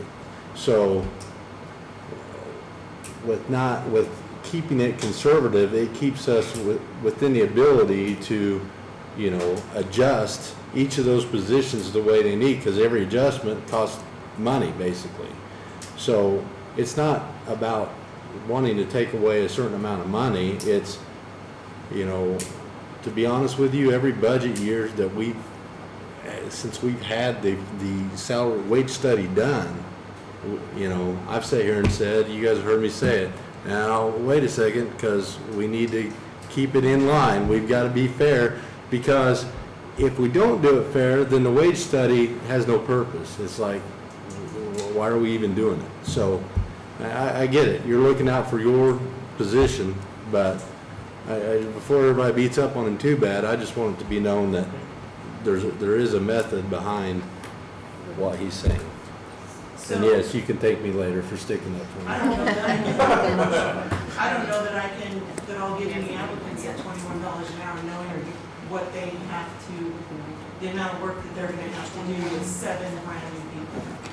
And I'm not gonna get anybody experience, and that's what I need right now, today. And what we're thinking is, this position you want to fill, if something happened to you, that individual could take right off, run the department. Correct. They will be my second in command, that if you lose me for whatever reason, you'll never be in the position you were before when you lost Calhoun. Anton, the 75%, is that the figure you came up with, the 21 something? Yeah. On the new basis of 75%? And that doesn't mean it's the right number. We know that the numbers are outdated, Yeah. and we've talked about that before.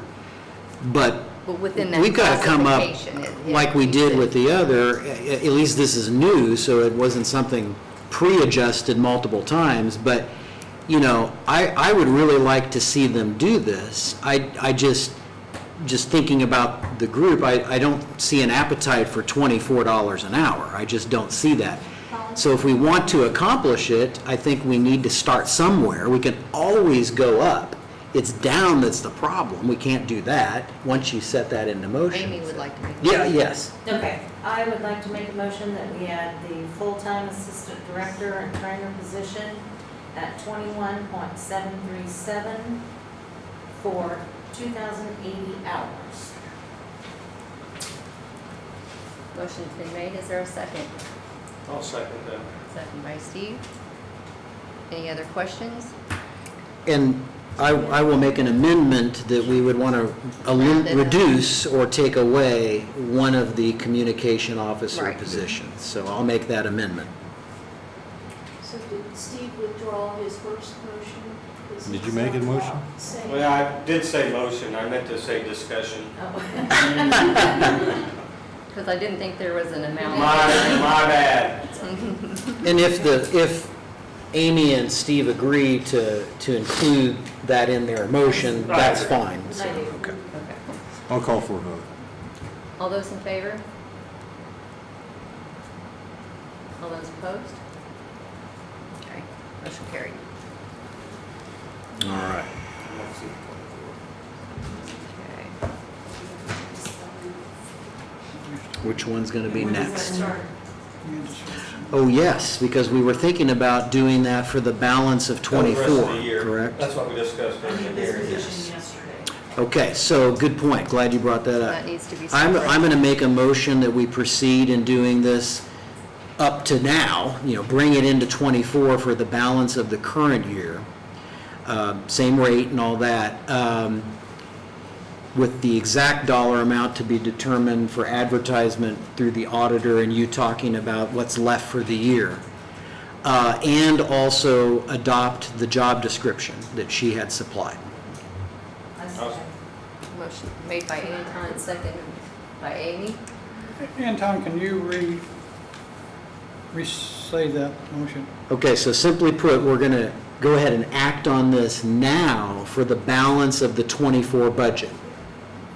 Okay? And so we're going to advertise the appropriate dollar amount to pay for this through the rest of the year. Did you mention $24? No. It's at the same levels that they decided, but it'll be moved up to The rest. now. And approve the job description. Okay. I would just like to say one thing. She's the director of the 911, and I know she has her pulse on the heartbeat there, and she feels that it takes 24, but you've got it to pass 21 something, so I just need to say that. Any more discussion? All those in favor? Motion carried. So we'll work on the numbers and get that stuff ready for advertisement accordingly. Okay. Okay, do we want to start back at the top now with maintenance? So maintenance,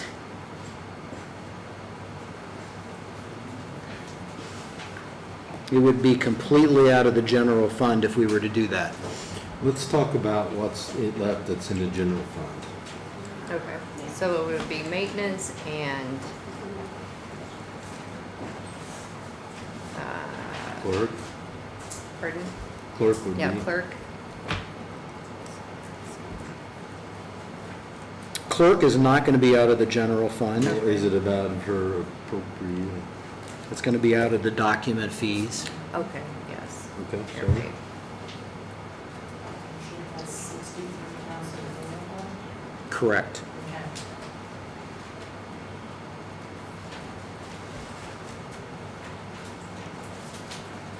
all right, I'm gonna make a motion that we forego acting on the maintenance position.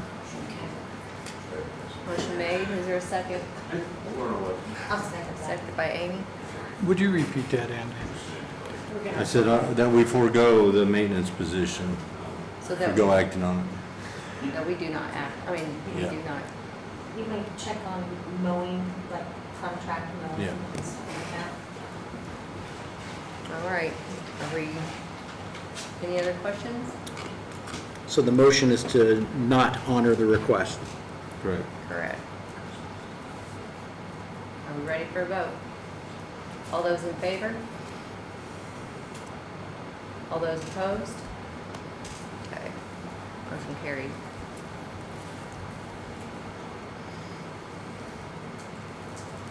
Okay, As far as the general fund, the prosecutor's the only one left, I think. I'll make a motion that we approve the prosecutor request. motion made by Andy, is there a second? Now second. Second by Amy? So it was made by Amy and seconded by Amy? No, No. Andy. I said Andy. Yeah. 7,266 was the cost to us, correct? That was the net Okay. cost, All right. yes, that's correct. I'll call for a vote. All those in favor? Motion carried.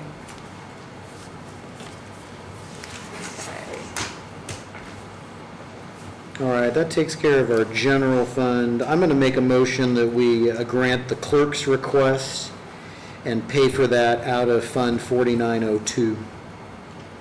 Motion's been made, is there a second? A second. Second by Steve. Any questions? All those in favor? Motion carried. Okay. Let's see. So on funding sources of rescue, that's to be determined. Yeah, that we already took action on. We're going to do that at our next meeting. Okay. Yep. And the highway is all taken care of now because? Yeah. Okay. On Bill, I'm sorry, I don't need any motions or anything in regard to the leases or anything. That's all good. Thank you. well, and I guess we didn't you mention that we put that on the list? Because he was wanting to up that line item from 40,000 to 82. I'm going to make a motion, we proceed in incorporating that into the budget. Okay. Yeah. Motion made by Anton, second. Thank you for the reminder. Is there a second? Second by Nick.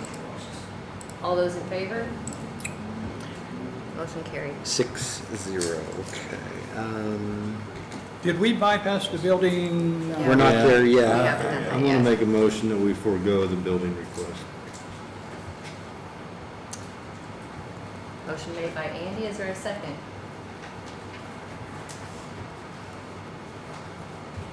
We're just good. Well, I'll second it. Seconded by Anton.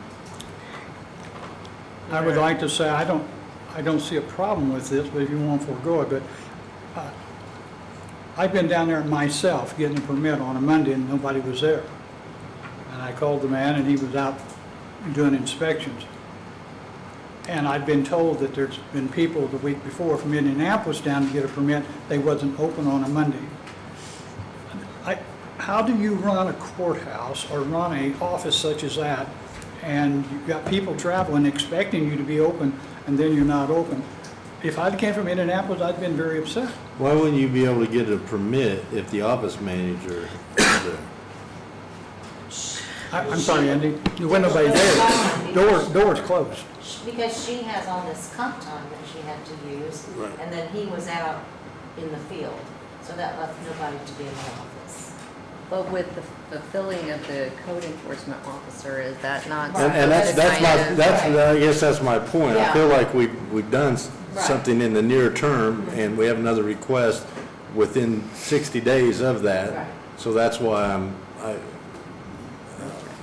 made the motion. Did we just discuss adding hours to the code enforcement person? Building inspector. Building inspector. But we were talking about, I know that's what we're talking about, but we also said we can't get a code inspector because we don't have enough hours. We're not really giving them enough. 28. Yeah, We had- I can't remember who it was. I'd rather see something a little more Enlighten me. towards enticing that position to get filled. And then I think these extra 5 hours a week are, So. Right now, we have a motion on the floor, Yeah, right? I'll call for a vote if they should, yeah, Right. All those in favor? And the motion was to deny. deny. Right. All those in favor? All those opposed? Abstain? sure. And the only reason why is because we already, in our discussion, we had some things we wanted to try. We talked about maybe doing the code enforcement 5 more hours. We talked about getting that filled, and we can always make that adjustment, you know, a couple months from now, we can reevaluate, or the start of the year. I don't feel comfortable committing to this change now, so. Okay, moving on to EDC. From what, 75,000 to 95,000?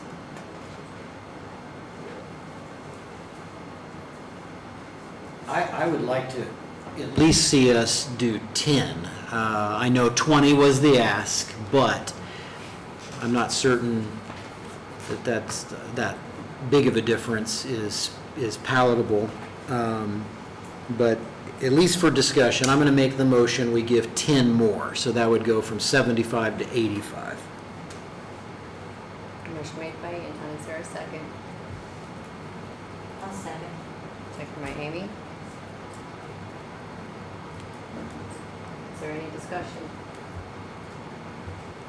And my support for it is because, you know, we don't operate an in-house department that specifically does economic development. It's a pretty cheap expense for what we get, if you think about the dollars and the investment and the partnerships and all the things that go into that. So it's good that we should stay up on that, in my opinion, so we should How much did we up continue it that. from 23 to this year? 10, 10? yeah, so keep it consistent. I'll call for a vote. All those in favor? All those opposed? Now what do we do? It does not pass. Earl? All right. The ghost of Earl. So no action is then taken with a tie vote. Okay. Okay. I think that took care of everything, right? It looks that way.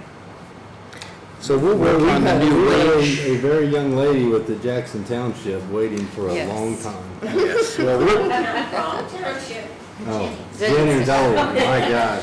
so as far as numbers here, I'll work with Sheila, I'll get these new, whatever we did, we're gonna then put into those totals and get new numbers and update the budget sheets, because they're gonna need to get that stuff entered. And is there anything else we need to do?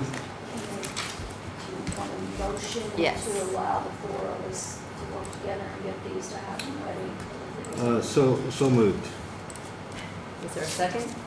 Second. I never heard it. That's fine. It'll pass easier. It'll pass easier if you don't. To allow Sheila to work with Anton and myself and Nicole, Just to finish fine tuning the numbers. Just just to fine tune the numbers. I'll second that. They gotta do it, yeah. I'll call for a vote. All those in favor? I'm so, Sheila, I did not hear you. I apologize. Okay, now are we ready? Okay.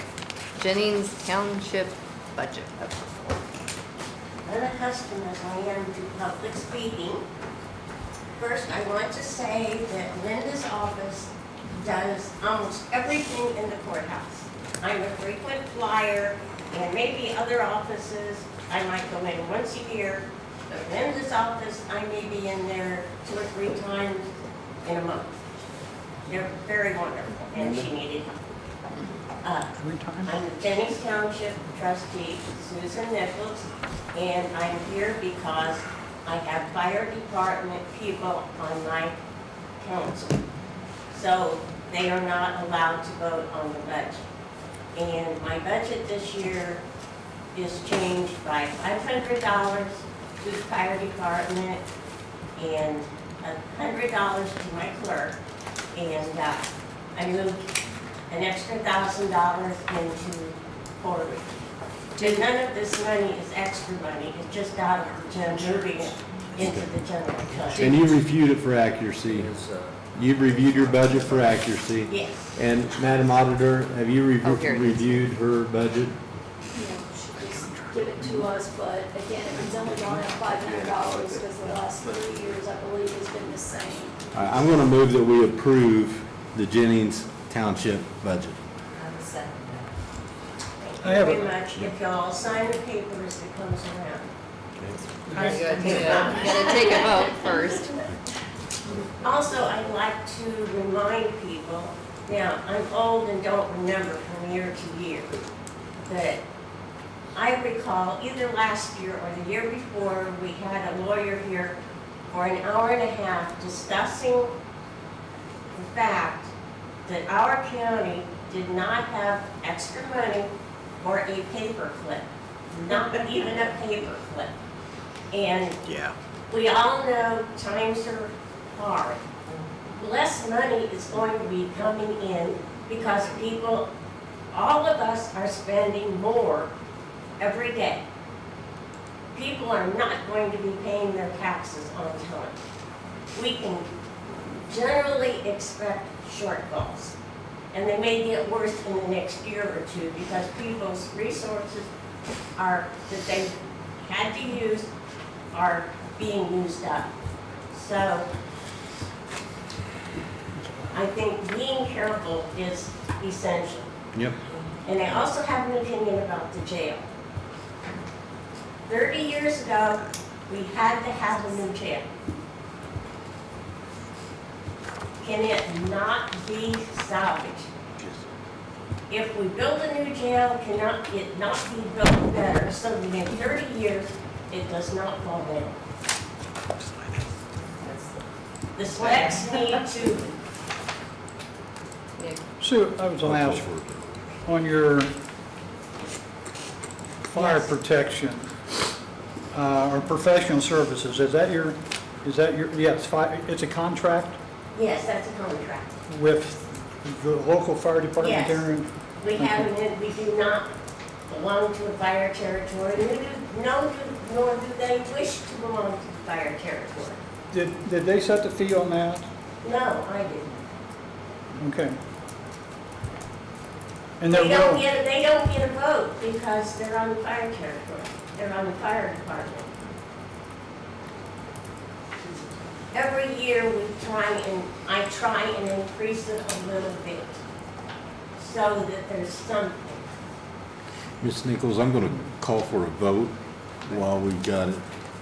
All right, if that's okay? I'll call for a vote. All those in favor? Oh, you're an affiliate. Yeah. Although, just on a side note, the insurance for Cataract Fire Department is a little over $9,500.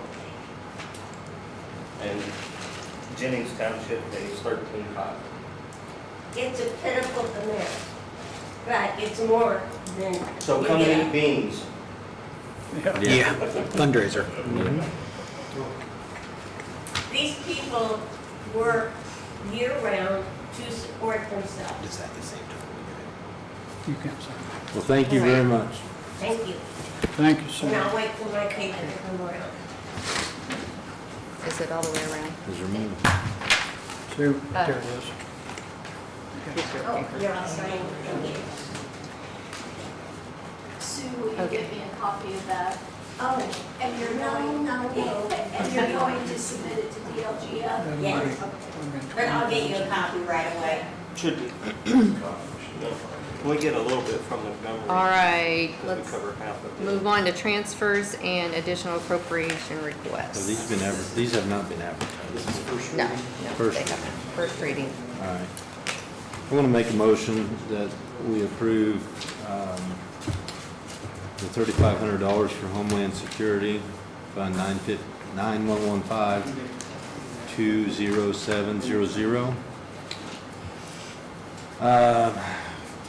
Court interpreter at, what's the 180, 120? Is that an hourly? Let me see here. There's two different claims in there. One's for $130 and one's for $120. So moved. And then motor vehicle highway, 30,000.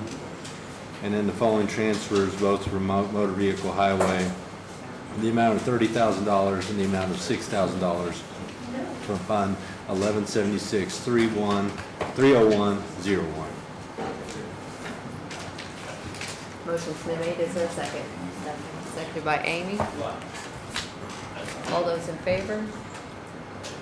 Motion carried. Okay, that's to advertise. Do we need to do the transfers as well, or is that, No, was they that were already included. included? They were included. All And right, then the dispatch part, that we filled in or already took action on as well. Okay. It said to be determined. Do Alright. we want to, before we get into certification and that values, do you want to talk about the study and doing that? Yes. Looking at that? So there's a document that's in your packet from the company that does our work and helps us with the review of the job descriptions and the targets and things like that. We talked about the need or the growing need to update the numbers and do a project. We already are contracted with them, we already engage with them on retainer, so there's nothing really formal about it other than getting approval to, have them do the work. We already appropriate money for contract services in our budget that will probably cover this estimated cost of about $15,000. It is an estimate based on the amount of hours that they feel they would end up putting toward it in whatever combination of different staff that they'll use and things like that. They do, just as a matter of formality, include mileage and lodging and things like that, but for this particular project, you're probably not going to have any major travel because they're not coming here to do what they did 5 years ago, where they actually sat down and met with every department and redid all the job descriptions. So you're not going to have really much of that. But at the end of the day, once that's complete, what we'll essentially do is take all the numbers, plug them in, and we'll have new targets to use when we do this budget work next year. Their time estimate is 4 to 5 months, and they would have it done probably at the right time for us in beginning our budget work next year, by May maybe or June, which is good timing because we'll have fresh numbers going right into our workshops at that And point. how much do we have in contract services? I think we have 30,000 right now in contract services, and we don't really use it much. All right, so I'm going to make a motion for up to the amount of $16,540 be taken from contract services for the 2025 salary analysis. motion's been made, is there a second? A second. Seconded by Amy. So, Andy, I'm sorry, where'd you get that figure? On the total, Oh, there's the high-end amount, and that's 16,540. thank you. So, no extra, you think, Anton? I mean, it's plus or minus. They gave a range, but I think Andy went with The range was high number. 14-something to 16, so. Yeah. If they're watching, let's leave it right there. Yeah, exactly. And these are the same people that did it before? Correct. I would just like to say, make a suggestion, just for the sake of transparency. A lot of people don't understand why we need to pay Right. for this. So I think that we need to let the public know our reasons and the benefits of us doing it this way rather than just making it. It's about come. transparency, fairness, equity, Yes. all those values. But people really don't understand, and I know during the budget hearings, I had people actually question me, all you have to do is pick up a phone, you know, it's published other places. So I think, you know, when it gets done and you go into 25, if there was some way you could let the public know exactly Oh, why this absolutely, yes. benefits us. Yeah, and when we did the first one, it was like $60,000. Right, Because it was a and- complete first, And that was back in, that was That was before I 5 came. years ago. So, Yeah. yeah. and we had people ask, you know, why would you spend that? Because you could just put 50,000 in Well, wages. and- And that's a good point. And the day of budget hearings, when we talked about it, you said 15, and a lot of people misunderstood and thought you said 50. Oh, no. And I was trying to clarify that, say, no, they knew that we paid 50 the first time. Correct. So there's just a few things that people have talked to me about that I think need clarified, so. Well, and if you think about our payroll total, Mhm. and you do the math, this is a fraction of a percentage. It's Oh, a yeah. very low, and a one-time, we don't pay it every year.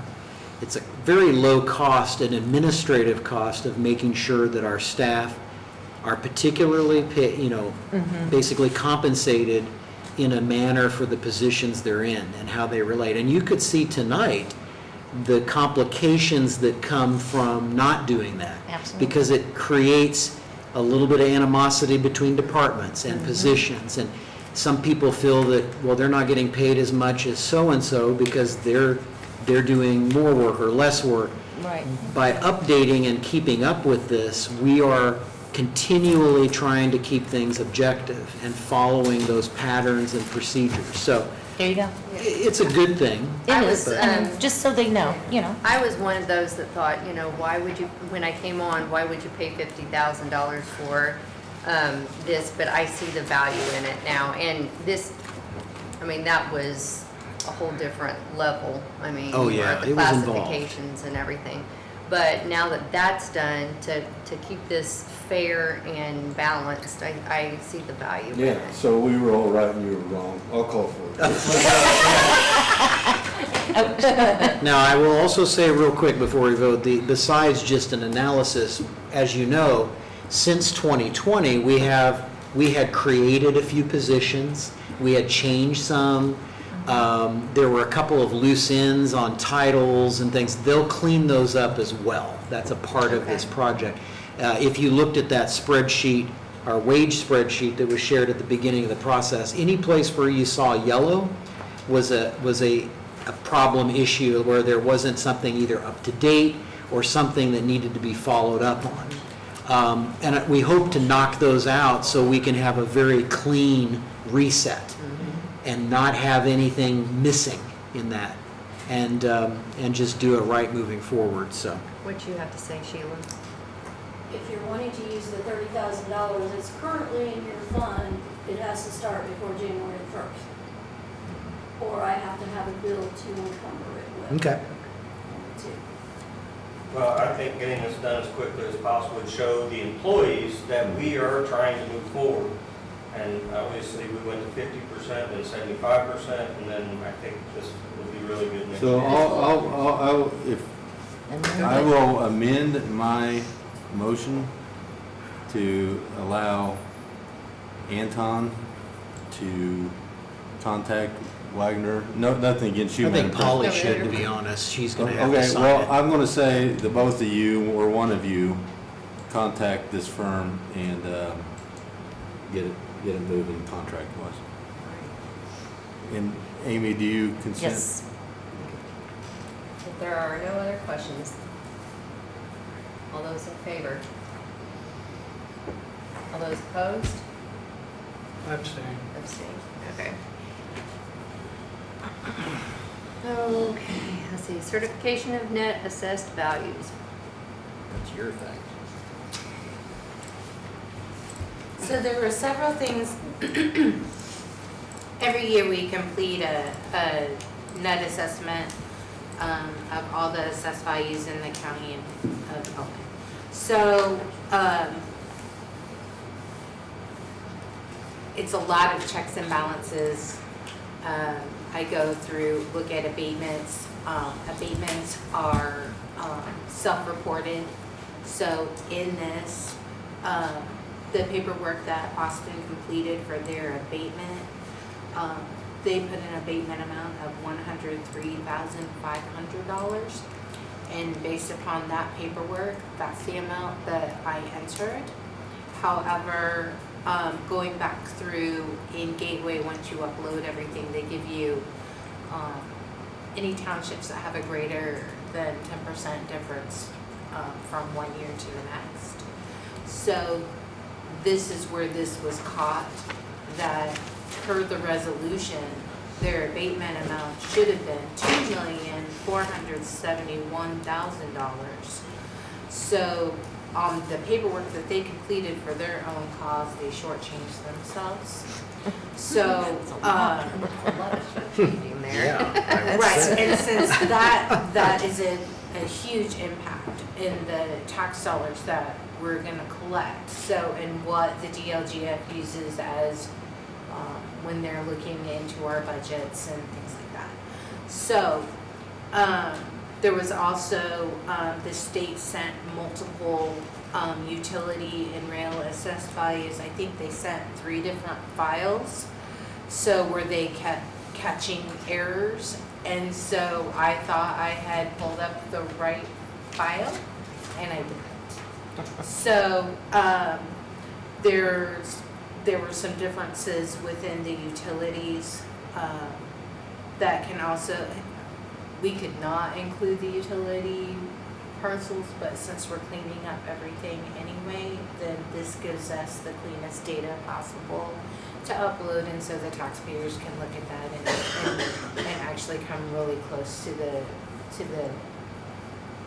figures, a cleaner snapshot of what your assessed value is going to be, because that assessed value is always in flux, because you have homesteads, you have appeals from the assessor, that changes AVs all the time, but at least we know this is as clean as we can get, as if you're taking a picture of it today. Does that make sense? So in order to remedy this, we need to hold a public hearing, because once you upload in Gateway, it makes it official, and they lock everything down. So the public hearing needs to be scheduled so we can get that unlocked and then make those corrections and recertify. So that shouldn't take any time. Normally it's a month process to get certifications done, but since it's just a couple of mistakes or errors that we need to do some cleanup on, it'll take a while.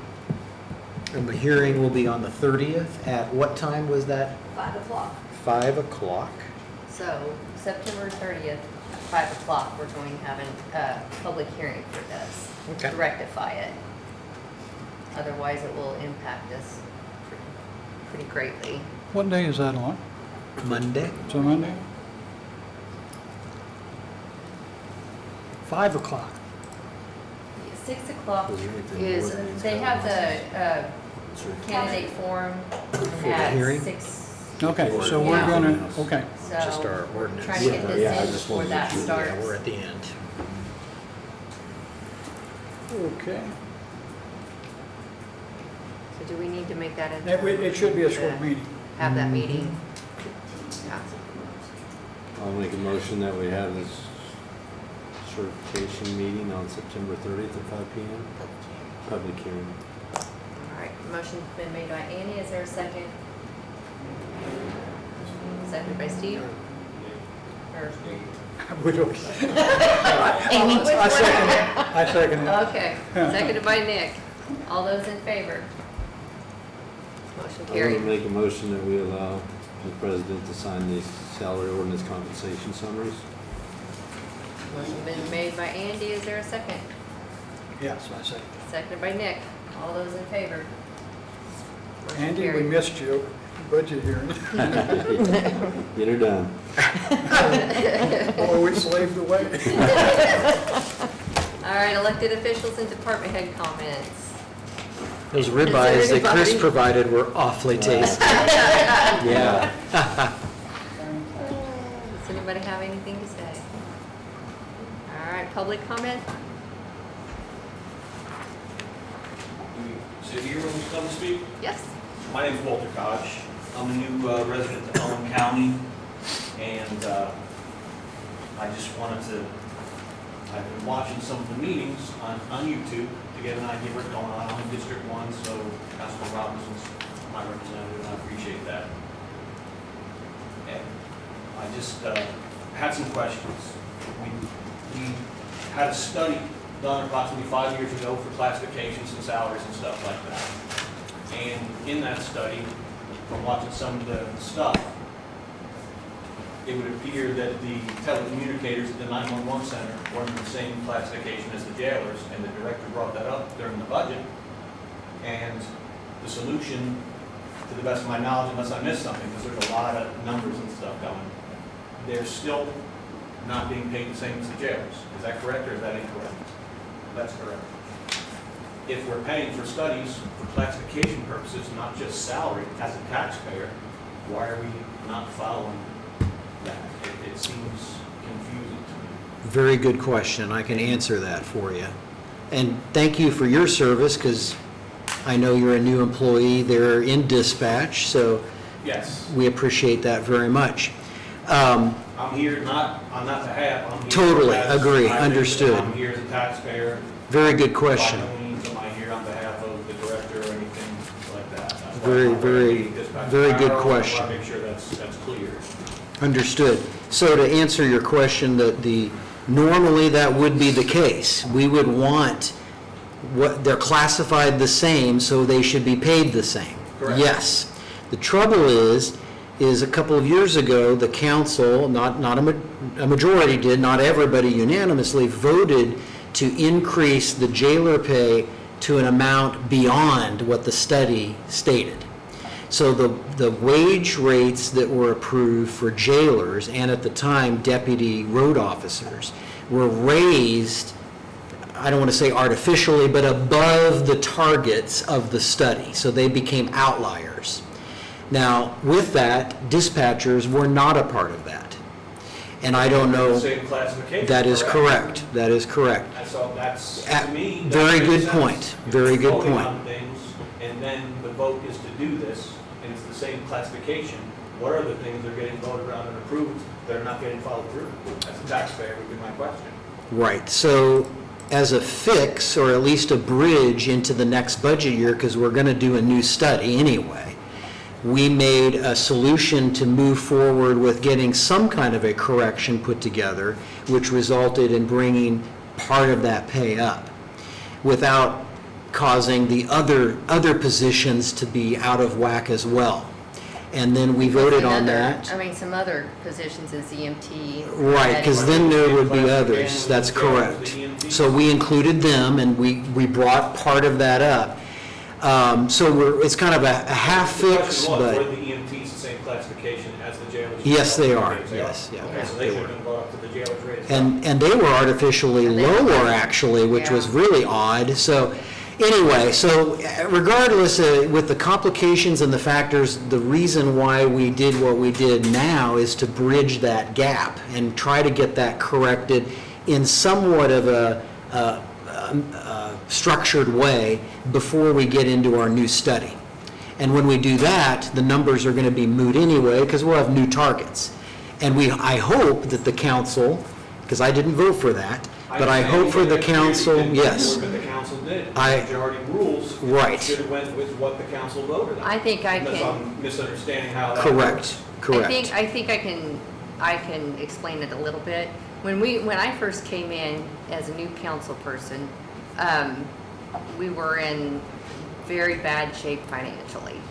And when we let each department come in, and if they could fund it themselves, or if they came up with a plan, then we were inclined to to grant that, and we didn't do a perfect job. And I think I kind of see the error of our ways, and now that we're trying to bring them all up together, you know, that's where we're at.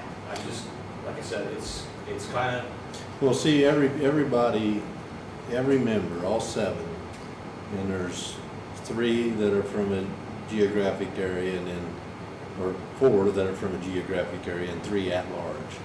I mean, ultimately, these boards have this many people and a vote, and it's in their purview to go a certain way. You know, it's easy to sit there and look at an organization and say, well, you know, you should have done this or you should have done that. I mean, thankfully, we're still in a democracy where people can vote, you know, how they want, and they're elected by the people. It's not gonna, I think there's a good faith. that's my point.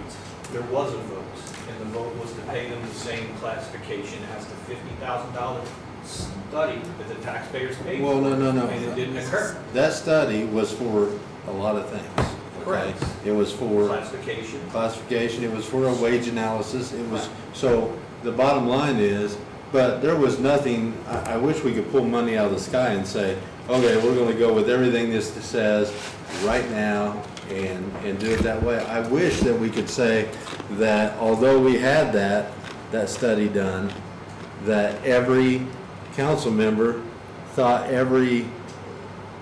the same way about the wage study and wanted to go the direction of the wage study. But again, they don't have to. I understand that. Yeah. And I think maybe I'm not stating this properly, which could be on me. I'm not used to speaking at council meetings. I appreciate y'all's patience with me. And you are doing a really good job, by the way. A model approach, Taxpayers right? paying money for classification study. The classification study said the age should be X, the wage should be whatever it might be. And 5 years later, we're only at 75% of what we said we were supposed to be making. I can tell you, when I came on, we were about 6 months away from, I mean, we were in, I don't think, when I say bad shape financially, I don't think you understand how bad. It was not, I mean, we had a couple of hard years to get back on our feet, and we've done that, and we are now, that's why I think the wage study is 5 years 5 years old. old, and we're still only at 75% Yes, of what we because, said we're supposed to get. yes, because, And during the other meetings, there was at least 2 separate council people up here, and I don't recall exactly who it was, stating during the budget hearing to employees, we really wish we could pay you what you're worth, but we can't. That's kind of frightening as a taxpayer, that the other county employees see that, people on YouTube see that, and this is, how do we attract, as a taxpayer, the best employees to provide services to me as a It's no fun on taxpayer? our part either. When those are the kind of things that's going on, it's, I don't know, it's And kind we of, have to, just not to interrupt, but we also have to look at the taxpayers that have to fund this. correct. So, and we're That's what trying, I'm I talking about, see, not as. when I got here a year and a half ago, the wage study to me was a piece of junk because we went through COVID and it was so different and everything was up. But as Anton pointed out many times, we have to follow something. And I think I've come in line a little bit with how it works and understand. And even though there was a mistake made for the sheriff's department, we can't make the same mistake for everybody over and over and over because We'll never get anywhere. it just keeps going. But the other part of that is for almost $22 million, we're going to see, you know, that will put us almost $2 million over last year's taxes. Previous to that, I think it was $18 million, and previous to that, I think it was $16 million. So we keep seeing this. And from what I've seen, all that money is really going to employee pay. Everything I've seen up here, since I've been here a year and a half, is we need to fund employee pay. And I have a business on the outside where I understand almost anybody out here can go make more money anywhere else. And so, yeah, it's a very difficult thing. We have to budget it, or we have to balance not overburdening the taxpayers and paying good enough people at the same time. It is very difficult, more difficult than I understood it was going to be a year and a half ago. Yeah, and also to clarify, the The target is the 50%, what we refer to as 50% is called the midpoint of the study. That's the sweet spot for pay because it's the average among all counties sampled and jobs in similar areas. So when they make the recommendations, I don't mean to interrupt, Mhm. at the end of the study stating employee X, be it EMTs or whatever, I'm not even dispatch, I'm not Right. about that, I'm here as a taxpayer. I receive a pension, I'm retired from my first job, I'm just here helping the community. It's not about me Sure. going from $17 to $18 an hour. This is more just as a taxpayer wanting to know how these things go. So when they recommend classification A or C gets paid a certain amount, their recommendation is 50%? Well, they give you a range, so, and I'll give you a quick example. So, position A, the low point might be $15 an hour, the midpoint is 17.5, and the high is 20. So our ideal spot is that 1750, okay? Because that's the midpoint, 50% is what we're calling that. Midpoint is what they recommend. Right, and that's a good spot to be. You're kind of in the middle of the range. You know, most of all counties of similar size and that kind of thing, you're paying the middle of the road rate for that particular job. The trouble in our case, as we talked about, is the data is 4 or 5 years old. So what we're doing, 75%. exactly. Well, no, not 75% of that. It's Raises this year with 2% or 75% of the study, whichever. is less. not 75% of the study. It's where that point is in the range. 50% is where we're at. We're now going to 75. So it's not 75% of the range or the difference. It's on that chart. The midpoint's 50%. Right. We're going between 50 and 100. So we're in the middle of that. Which would be We're 75%. we're bringing up those numbers higher than what the midpoint was 4 or 5 years ago. 4 or 5 years And ago. that's just a guess because we don't have a new study. We know there's been a lot of wage inflation, so we know it's higher. But the only thing we have to go by are those targets. And normally you'd want it at 50, but we're going a bit higher than that now because we need to. We have to go higher. So that's what we're referring to when we talk about 75%. Right, 75% of the study, but. Right, it's not 75% of someone's 50 pay. is the target. Right. But you're boosting it up higher than 50 because the study's over. Correct. I Yeah. understand. And in the case of dispatch specifically, and the vote we took at our workshops, it's technically now higher than that because we're trying to bridge that mistake that was made a couple of years ago. Classification. Correct, and it's just a simple, short-term fix to bridge into next year, because when we get the new study done, we're gonna have a new midpoint, the 50%. There's gonna be new wage targets for all of those positions, and they're gonna be confirmed in their classification, and my hope is that we follow through on that and consistently keep those categorized properly with those targets. So point is well taken. You bring up a friction point. There's going to be another $16,000 for the study. Yes, then we're gonna update it. The past one that was voted on, it didn't seem to me, outside looking in as a taxpayer, Sure, not for the dispatcher, I can't stress that enough, I'm just here as Yeah. a taxpayer, that we're paying different salaries to the same classification, which seems to be, right. why do we do the study if we're going to pay different salaries to the same classification? That was part of the 100% study. good So now point. we're going to do another one, hopefully we don't make the same mistake in the future. And it was our first time doing that, because 5 years ago, we'd never prior to that done anything like it. We just had numbers, I don't want to say pull out of a hat, but we just picked numbers that sounded about right for this job or that job. And when people had more money in their funds, they tend to talk louder and rates go up. And that's just not the way to operate. We have to have a structure. And that's where that initial study was started. But we live and learn, and we adjust as we go. And as a group, we just have to run with it and try to come up with the best approach. And I think it's a good lesson to learn. And your point is well taken. I appreciate your time.